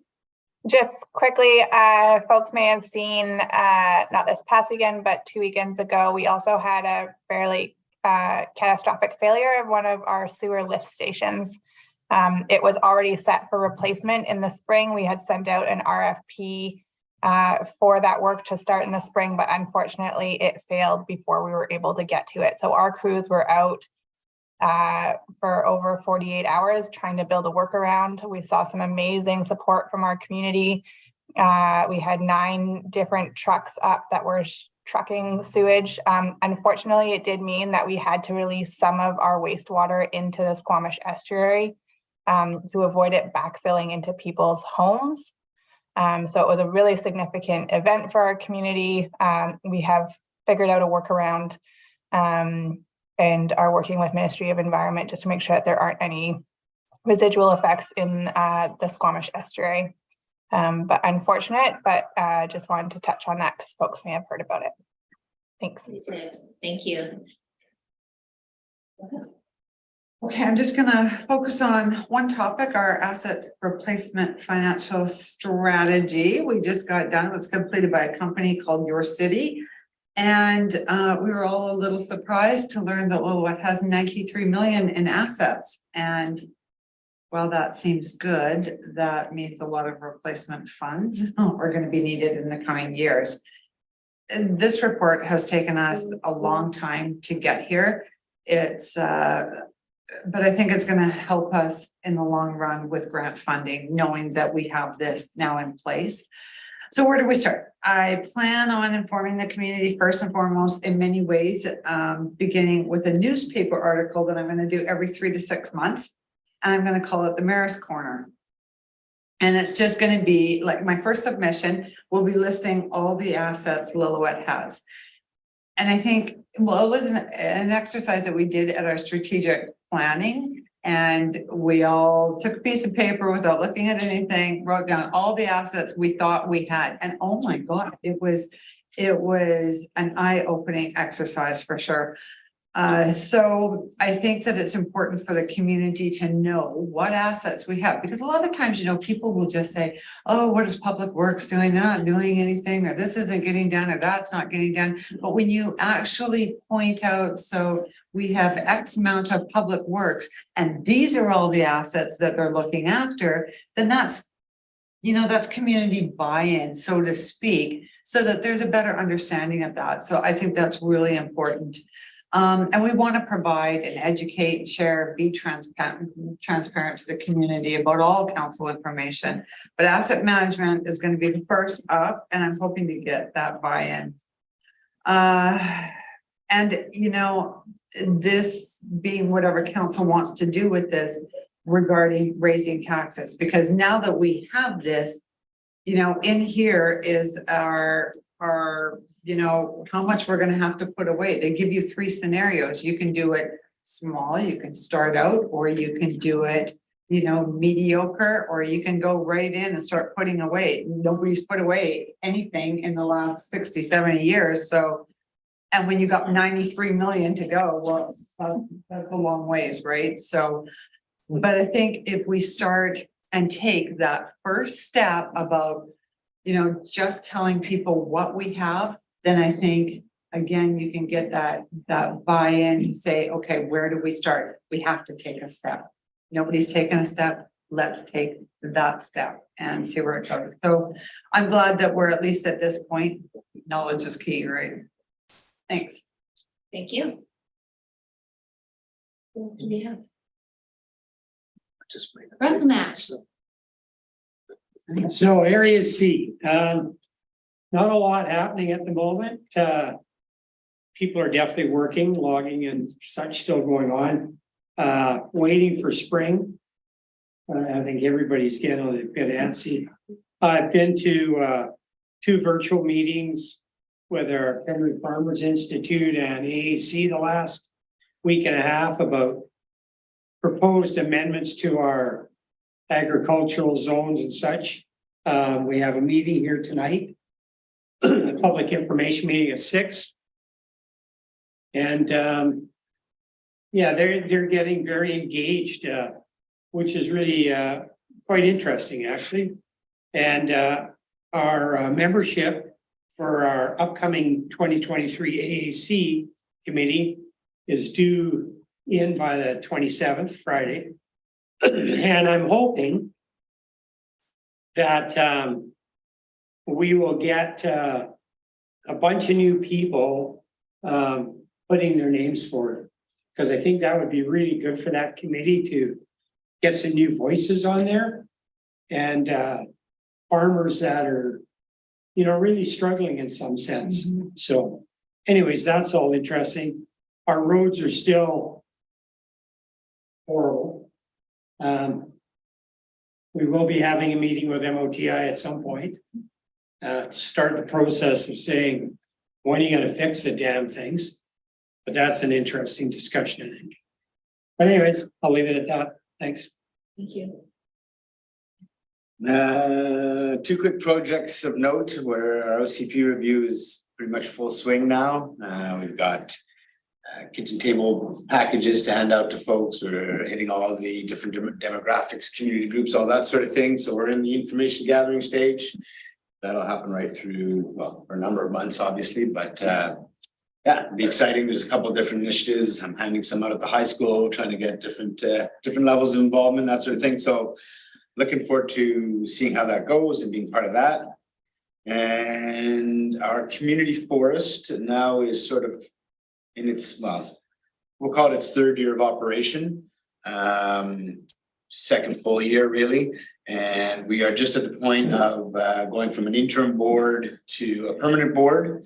The permanent board will be made up of 3 members from the Lillooet Nation, 3 members from the Village of Pemberton, 2 from the community, and 1 from council or chief, mayor council. So we've just gone through the process in the Village of Pemberton to get community members. We have recommendations for a couple of community members. Some really great people stepped up, really good forestry, silviculture, other experience. So we're just putting that permanent board together. They will have the exciting task of dealing with our first revenues, which will be nice. There's still a lot to discuss. This interim board is really just trying to set up the governance and some of the framework so that the permanent board can take over. So, and if anybody's curious, our website had a soft launch just this week.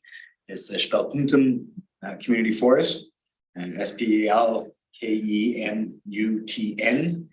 It's on our website if you want to look it up that way. There's a link to it, and we're doing an open house. And I'm excited because this is, we hired an executive director a number of months back, and we're finally getting to the point where we can really bring all this to the community. And so the open house will be on March 2nd, and we're going to be planning field trips into our cut blocks and harvesting areas later in the spring. So, can I just ask, is that all within the Village of Pemberton, the forest? It's on Lillooet lands. So it's all on them. And this is all in Area C. It is in part of Area C, yes. Yeah, all of it. But that's the one thing you didn't mention, the regional district having somebody on your board or whatever. And I really think that we should have somebody on there. Seeing as how, you know, all of that forest is in Area C, backing on to residents who I have to listen to when they're complaining about logging in their backyard. I would say that when we started this process a million years ago, that should have been more part of the conversation for sure. At this point, the community forest is registered under the Village of Pemberton and Lillooet Nation, and it's governed by members of those communities. Doesn't mean there's no room for input and listening to Area C residents on it. And I don't disagree with you, but that's something that should have been thought of 30 years ago, 20 years ago, whenever it was when we started this process. But we're at a place now where it is registered under the annual allowable cuts belong to the Village of Pemberton and SLRD. Yeah, having said that, I understand that. That's fine. So, but there's somebody who should be sitting. Not on the board, but well, somebody should be getting all the information of when you're cutting, where you're cutting, and all that. We're happy to pass that on any way you see fit. Again, all that information is now on the website. Somebody here. But anyway, we can talk about that offline if you want a direct line to that information, but we're putting it out as it's gonna be put out on our website as fast as it comes out. Yeah. So we can make sure you're getting that in any way you want for sure. And the open house is the second, so come on out for that. All right. Yeah, maybe the barn door's already open with that, but we also have a community forest, Squamish has community forest, most of which is in Area D. And Whistler has a community forest, a lot of which is in Area D. And the SLRD's never been part of that conversation. And it probably should be. Especially if there's revenues coming from it.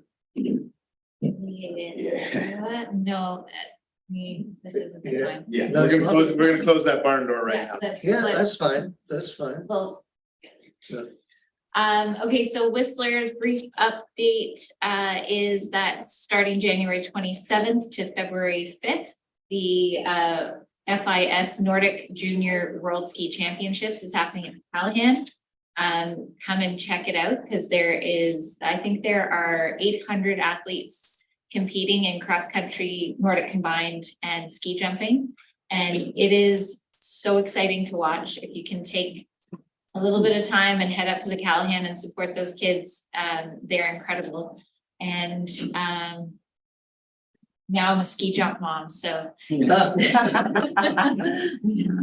my kid flies off the 20-meter jumps every Wednesday night, which is fun to watch.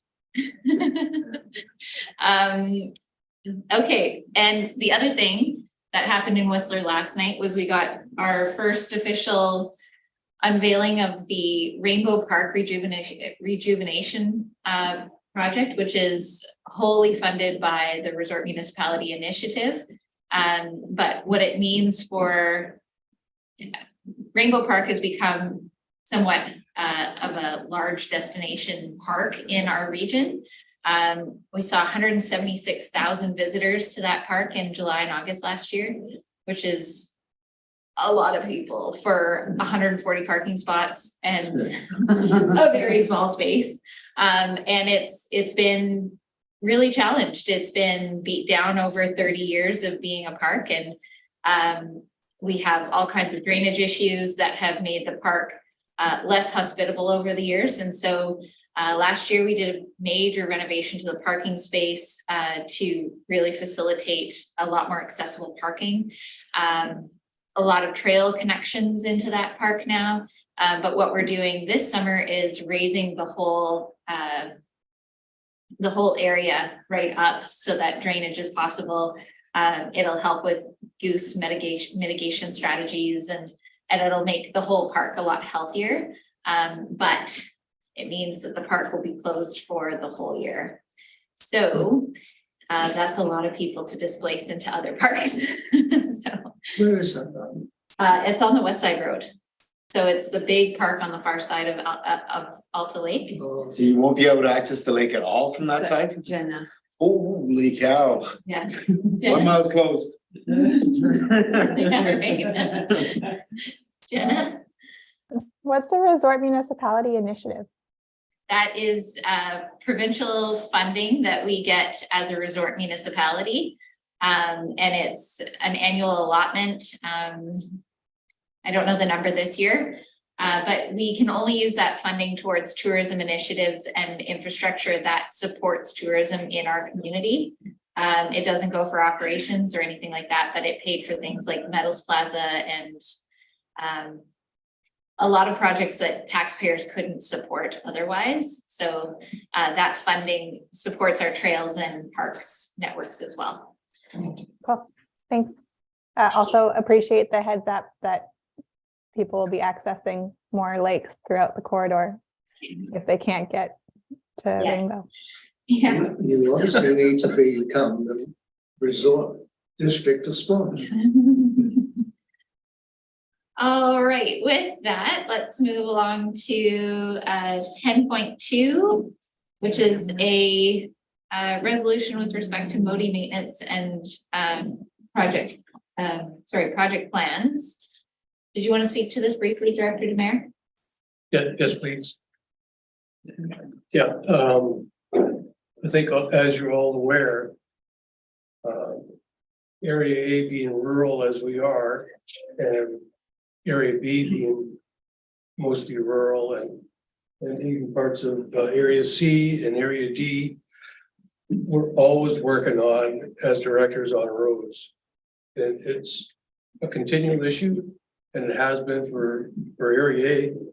Any director that's ever been, that's been the number one priority that the residents want to work on and are concerned about.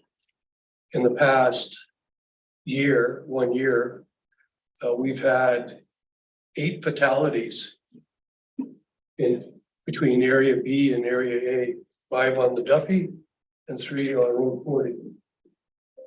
So it is an issue, and without knowing what the Ministry of Transportation is actually planning to do, not only with the maintenance of the roads, but also on infrastructure improvements, we're at a loss. And I've tried everything I can, even prior to me being a director. I initiated and co-chaired the Lillooet Area Roads Advisory Committee with the regional body manager and myself. And it faltered. We had way too many people on that committee, and eventually it faltered. And I remember vividly one of the reasons I did that. The previous director, Debbie Demare, she was getting inundated with emails and phone calls about Road 40. There were 2 sections that were seal coated many years ago, about 1980, and they totally deteriorated with nothing but potholes on that surface, and it was really bad. And she would just get inundated with phone calls and emails, and what are you going to do about it? What are you going to do about it?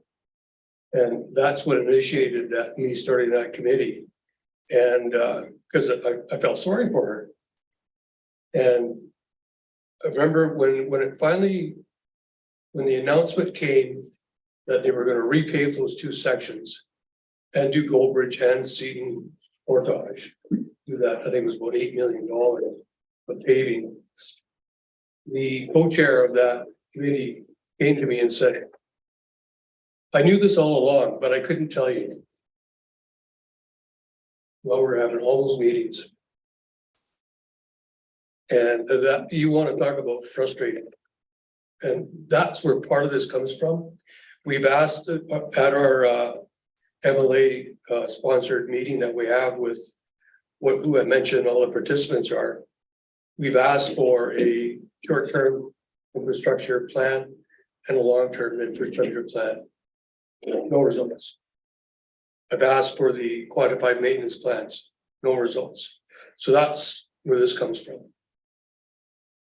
And it's not only the SLRD rural areas, it's throughout BC, it's the same issue.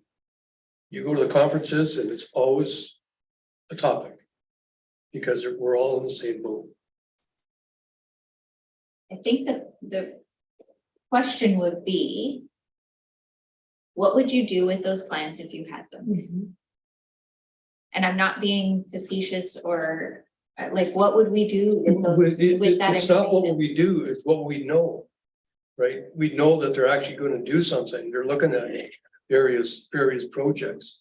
A good one is that they've committed 280 some odd million for improvements, and especially with on culverts, because a lot of these culverts are undersized. Which ones are they going to do in our area? Give us a list. They must have prioritized by now, right? I just don't, we don't have a department that could then work with them to enhance or change or make. Well, what this is for advocacy. And in that plan, you saw that we had a rural roads advocacy. So that whole concept of advocacy, even if the area director gets that information, then they could work with the various to communicate out to the public, so the public knows these are the things that they're planning to do. It wouldn't be the SLRD's role. Okay. my view on this after discussions with the CAO is that we've got an individual that could work on this to talk to the ministry prior to me making a resolution that would go to Silga. If he can't get through to them, because that's what they've stated in those previous documents. Right? And that's why I put those documents in there on the replies. And if he can't get through to them, then it goes to Silga and then eventually to UBCM. And I'm sure I get 100% support at both. There's no doubt in my mind. And because it's a major issue for rural areas. And once we get that information, at least the public knows what they're doing. Because we have no clue. Dawson Road Maintenance will put up on their Facebook that they're going to be grading Road 40. And the rest of the time, you have no idea what they're doing. They're starting to do a little bit better job because I keep on hounding them. But you really got to be on them. You got to be persistent. And this is part of being persistent. Go ahead, Director Mann. Yeah, I agree with what Sal says. Even if all that information just came to the area directors, like, you know, I'm in contact with our local people. We're now setting up a quarterly meeting with the higher ups in MOT. And it's really important to have an idea if they have any plans, because they were supposed to completely redeck that Lower River Bridge last summer, never got done. Is it in this year's plans? We don't know. So I think it's very, very important that we know what their 5-year plan is for each area. Then we can advocate for it and make sure they know that we're keeping track of what they are or what they're not doing. And it's a province-wide situation. I mean, the roads all over this province are horrible. So. Thank you. And if we ask for the information to come to the area directors, then that removes any work on the part of the staff, which they certainly don't need. And it allows us to do our respective advocacy work as we're already doing. I mean, you two are doing a heck of a lot more than I am. Area B's benefited a little bit on that, like as a result. Like, yeah, that would be good. I would like to know that because I get a lot of questions on that. I don't feel like I'm responsible for that, and I can give them David Rhodes' number and here's who you this and that. And I've found the communication from David Rhodes, for example, and Dawson pretty good. One thing you put in here, Sal, was you wanted to see the reasoning on why the 2-year summer road quantified maintenance are not shared with local government. And to see the reasoning why it's in the resolution here, and I just think, well, the reasoning is probably because things change, like they want to keep it back because their priorities are changing, weather changes, so that they don't want to give us false hope here. Well, I'm totally understand all that. But in the meantime, there's no reason why they can't share it. And that's all they got to say in that document. Is that we can share that with the rest. And it's the same thing with projects. You know, what's on your plans? I don't want to keep on hounding you about a rock up in that shooting gallery area. You know, like when are you gonna take it down? So maybe that is the best route then, just to ask to go through the UBCM resolution like you're wanting, but maybe once we get the reasoning, then the resolution to Silga will talk to that. Right? That's why I've done it that way.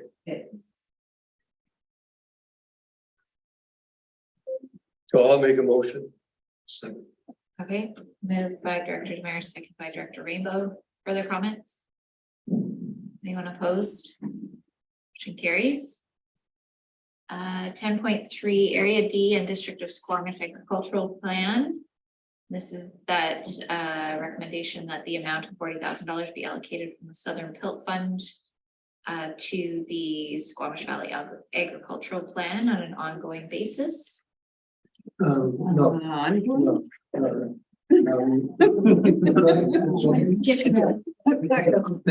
This is where I'm nodding off here. This is where we get to at 3:13 in the afternoon. Make a motion. The history, that originally, this money came from the Squamish general budget and funds from Area B Select. And then Oh, there it is, sorry. yeah, then the previous mayor and I thought it could come out of Hilt, which it did for the last couple of years, but the idea was that we would move towards a service setup.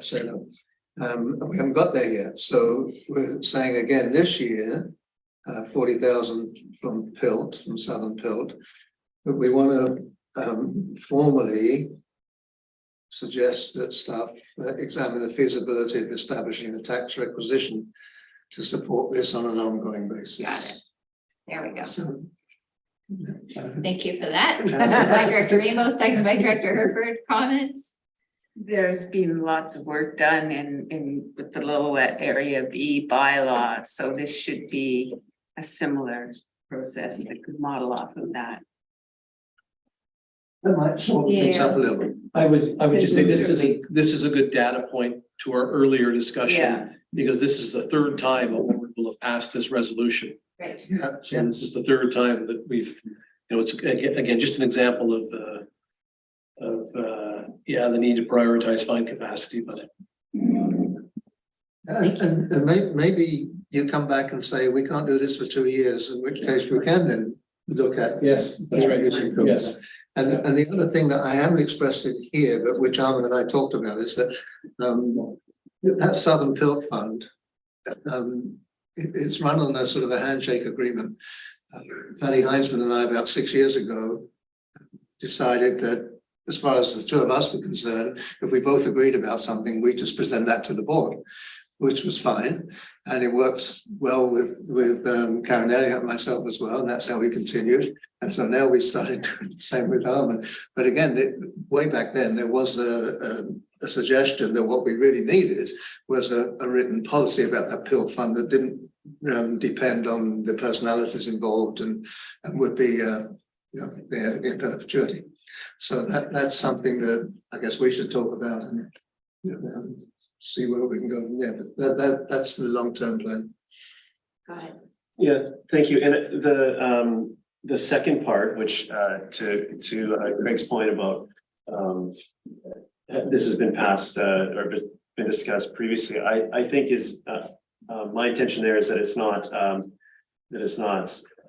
I mean, I don't think we're in danger of that particular part of it being left on in the next, tomorrow. But that it remains on that list, and then it can be compared against the strategic priorities and so on. And we do need to take the first part of that step, which is the $40,000 this year, is critical to keep that momentum going there, and could potentially be that same tactic could be employed next year if we don't get there, but it needs to be highlighted as a goal, and whether that boils to the surface of strategic priorities and so on, that remains to be seen. But so I don't want to presuppose that with this, but it's just to make sure that it's on the list of that the stopgap measure doesn't end up just being the default position, and we can work towards having some stability here and move on to something else that we can bridge a gap with health funds through an upcoming policy that will arm wrestle over or figure out. I have no idea, but that's a different topic. But yeah, so thank you in advance for much support on this motion. No comments? Call the question. Anyone opposed? Motion carries. Thank you. 11.1. SLGA is looking for nominations for their board executive, and the deadline is February 24th. There are only 3 members eligible for standing for nomination in this room. If you are interested, please get someone to nominate you before February 24th. I guess we have to do it at this meeting. So that, Just a board have to nominate? yeah, I think so. It's an invitation for nominations. Well, you can nominate yourself and just have someone sign your papers. You don't need a board resolution to have yourself nominated. I'm hoping Barb is wanting to continue. She actually sent me an email. I asked her about it and she's, yeah, nobody else wants to in Lillooet and she wants to have her stand, so yes. Well, I found it Check, interesting, check. if you looked at all the people that are on it, there's not one regional district director on that. Are you saying So you something? want to stand for it? No, I don't want to stand for it, no. But I was just looking at their last year's. There was not one regional district director. Vivian, I think it would be in did you their want policy. No, I'm absolutely delighted that Barb's willing to continue though. That's terrific. Thank you, Tony. Okay, so move receipt for, moved by Director Birch Jones, seconded by Director Whitford, or Hopple. I'm looking at you thinking, anyone opposed, motion carries. Same for Lower Mainland Local Government Association. Motion to approve. Director at large. I was planning to apply there. Okay. Fantastic. Do we need to sponsor you or? I think I can send you a form if I need to, or go to some of my council colleagues. Yeah. Thank you. Great. You'll represent the regional district, and then we also have our own appointee to that board. So we're well represented. Director Herford is our representative at that board. Thank you for that. So move for receipt, moved by Director Rainbow, second by Director Hopple. Anyone opposed? Motion carries. Call for resolutions. They must be received by March 3rd. So we do have time for this. And With that issue I brought up earlier about the invasive species, should that go through? Yes. LPA? yes, Okay, yeah. so So you have until the next board meeting to craft the language around a resolution that you would like. it won't be too difficult because we should We've got go back plenty. into the archives and put out the old one. Well, there's a database online to find, yeah, Yeah. Yeah, Chair. yeah. Generally, the executive won't accept a resolution if it's a repeat of something in the past. It's got to be a new resolution with a new direction, is my understanding. Yeah. So I would not repeat the old one, and No, even if you closely imitate it, it will get rejected. So it's got to be some, I'm just, as you craft it, and we don't need to discuss it now, but take that thought away as you go figure it out. But if you and I'll run it past Jen and she might know something about whether it'd be accepted. Yeah. Yeah, don't Great. waste your time. Yes, okay, No, thanks, Mike. I didn't know that. thank you for that. So move receipt, moved by Director Rainbow, seconded by Director. Chair, Go ahead, Jenna. just a quick question. And I don't have a suggestion at the moment. I'm just curious if there's anything from our experience over the past year with our emergency management program that would be worthwhile elevating through resolution. And I don't have something right now. I just wanted to leave that with folks to consider, and maybe staff can just think about it. I feel like it's been there's been numerous pieces of our emergency management program that have been really stressed over the past year. That's great. So I'll just flag it with not much help, but happy to put some more effort into it in the coming months if that would be helpful, but Yeah, one that That's stands out for me. okay, thank you, Director Richmond. related to emergency management in our Pembroke Valley Emergency Management Committee, where Mark and Michael participate in Pembroke Valley Dyking District. There's been conversation around the fact that Ministry of Transportation, we've had issues around Ministry of Transportation culverts and ditches and stuff that haven't been maintained to a proper standard, to the point where it flooded septic fields and gardens and properties for over a month last spring. Despite the fact that we as a group had been appealing to MOTI to clear their culverts, it was completely avoidable. Septic fields compromised, completely avoidable had they just unplugged their culverts. And over the 14 months that we kept asking them for this, they said, our infrastructure is not at risk, so we have no reason to do that. So this is an ongoing issue. I would love to see them put that in print and we all have that in our file for next time we all have to respond to something. But I've been considering whether, and I didn't want to muddy it, but what Jenna's comment said, and maybe Mark would have something to say about it.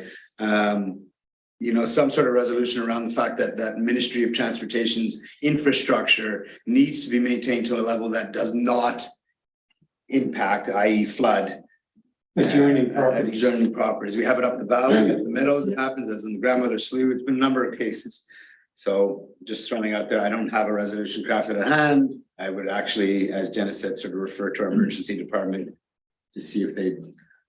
So it's just another example of MOT not doing their job. Well, again, the contract has got the maintenance in it with their contractor, and their standard is if our infrastructure is not at risk, we don't need to do anything about it. But there's got to be something else. Common sense. We can't go in and deal with it because we could damage their infrastructure. Diking district can't go in and deal with it because it would damage their all that stuff, right? So but somebody's culverts. Yeah. Thank you. I don't know if you want that. We'll take that away. Yeah. Okay. All right, we will move along to 11.4, a request for a letter of support from the District of Squamish regarding a change in the application from DOS to Tourism Squamish. Am I right about that? Yes, the letter's actually from the it's from Tourism Squamish, but yes, but basically what's happening, I wasn't prepared to present on this, so I'm going to wing it, but we only discussed it yesterday, so it's fairly fresh. Basically, the MRDT is the hotel accommodation tax, and we'd like to change how right now it's a flow through the municipality, and we're looking to it needs to be renewed every 5 years. So on this renewal cycle, we flow it directly to Tourism Squamish, which is the end destination for these funds already, and it saves it expedites the process for them to get the funds, and also eliminates an unneeded step and some administrative pieces in the municipality. So there's no major change there. I will say that as part of our meeting yesterday, I'm trying to remember the piece of it, but we pulled out the OAP part, which is the online. It's not relevant to this letter. I just to throw some context of that, but there will be some ongoing discussions around the online platform pieces, and there is an ability to direct those to affordable housing, but we're exploring that option. That's a bit of an adjacent but aside from this to Councillor's first point. Ongoing work there, but this is all supported with our through our council tables. Thank you. Motion to write the letter of support. Yeah. Moved by Director Rainbow, second by Director Birch Jones. Maybe we should ask for a draft. No. Because this is true. Okay, No, right. no, not now. Call the question. Anyone opposed? Motion carries. Thank you. 11.5 BC Ferry Authority request for nominations for Board of Directors. Nominate Mayor Richmond. This is, I don't know why they're asking us. I know they have Second to time. ask us for this, but They we're haven't not heard nominating from anyone from this board. It's not an elected official. Right, It It's- cannot be an elected official. Right. It's a community member. Oh, Or yeah. They're not allowed to be an elected official. What do I claim to? Move receipt. Move receipt. thank you. Seconded by Director Birch Jones. Anyone opposed? Motion carries. Thank you. 11.6, the item that was pulled from the consent agenda, the House Sound Biosphere letter. And do you want to present Sure. your motion? Yeah, so the House on Biosphere, I guess Wood Fiber LNG has asked for amendments to conditions that the federal government has put on their project. The Biosphere did some analysis and was concerned about those and wrote that into the that position into the Impact Assessment Agency of Canada. And there was a short consultation period, which ended December 19th. A lot of community members were concerned and emailed the Impact Assessment Agency, so that was extended to January 30th. And I am asking that as Squamish provided support for the biosphere's position, that the SLRD should do the same. It's also come to light that the Impact Agency of Canada included some assessments from Environment and Climate Change Canada that Environment and Climate Change Canada did not feel represented their actual position. And so I've added a bit of language that's one of that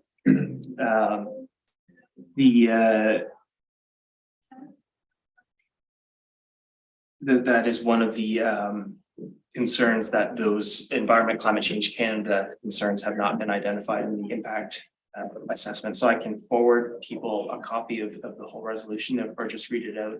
I don't know. I think you can just read the therefore. Okay.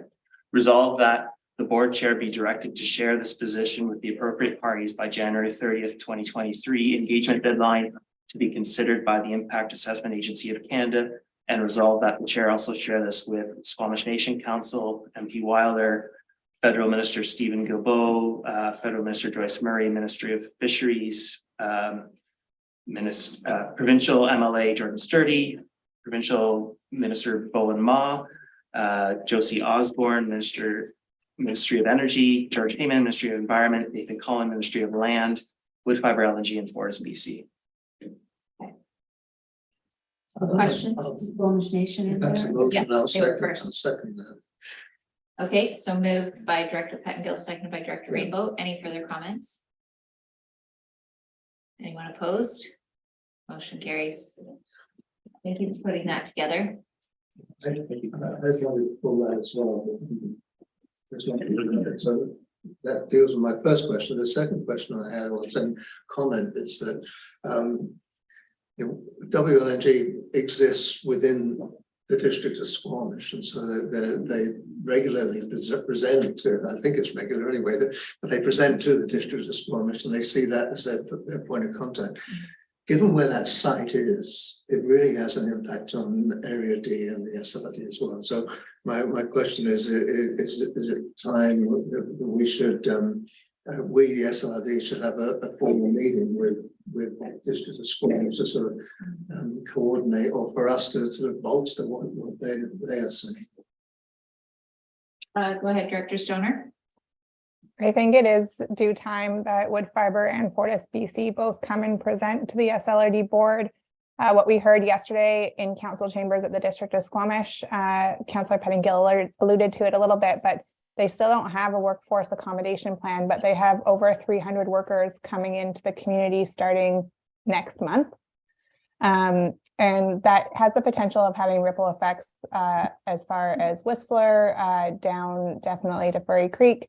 If they start giving out living out allowances to folks, it will affect our rental rates across the Sea to Sky district. And so I think having them come and present and this board being aware of that potential implication regionally is important. Go ahead.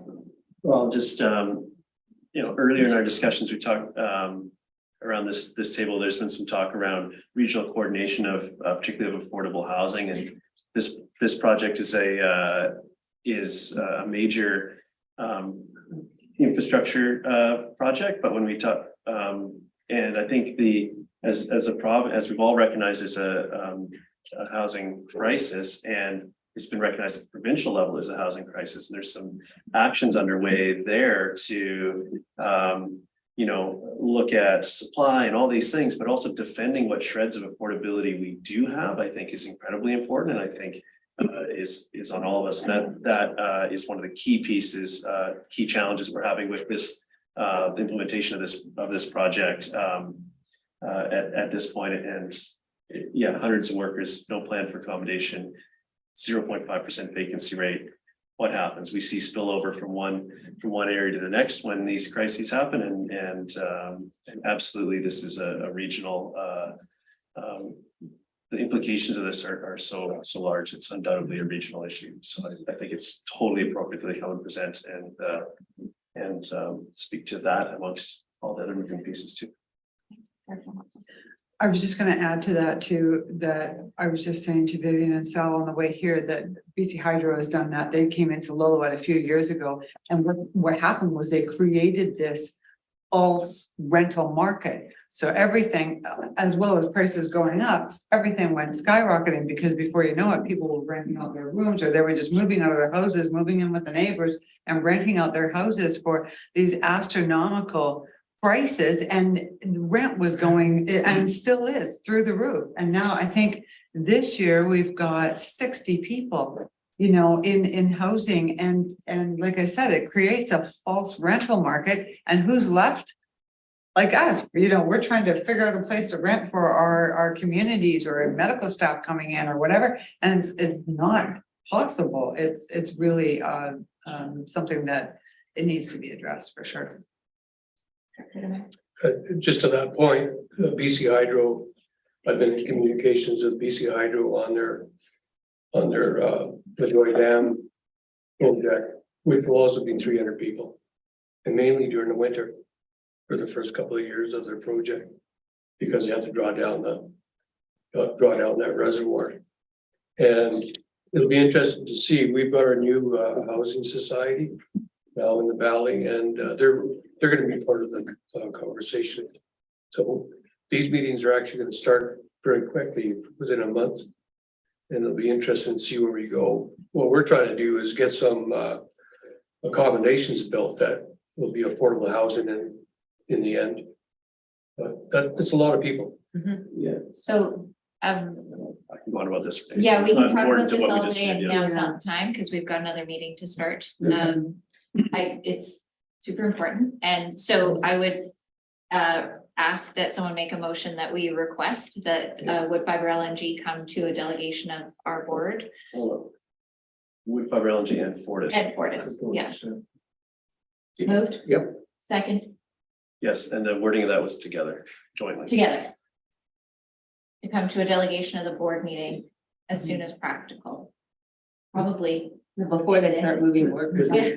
But this is not a 5-minute presentation, This is then not a questions. five- No. Yeah, we need to create- How do we structure that so that, I'll take it away with Craig. We'll Yeah, make sure that because we there's want to have an a appropriate amount of decent time. period of time? Yeah. Okay, with that, I'll call the question. Is there anyone opposed? Seeing none. Okay, thanks. Thank you. All right, Business. no late business, any notice of motion? Seeing none. We'll call this meeting of the board recessed until And is that closed? Already recessed Yeah. tomorrow? Yes, okay. Great. So, I'll give you, do you need to change anything?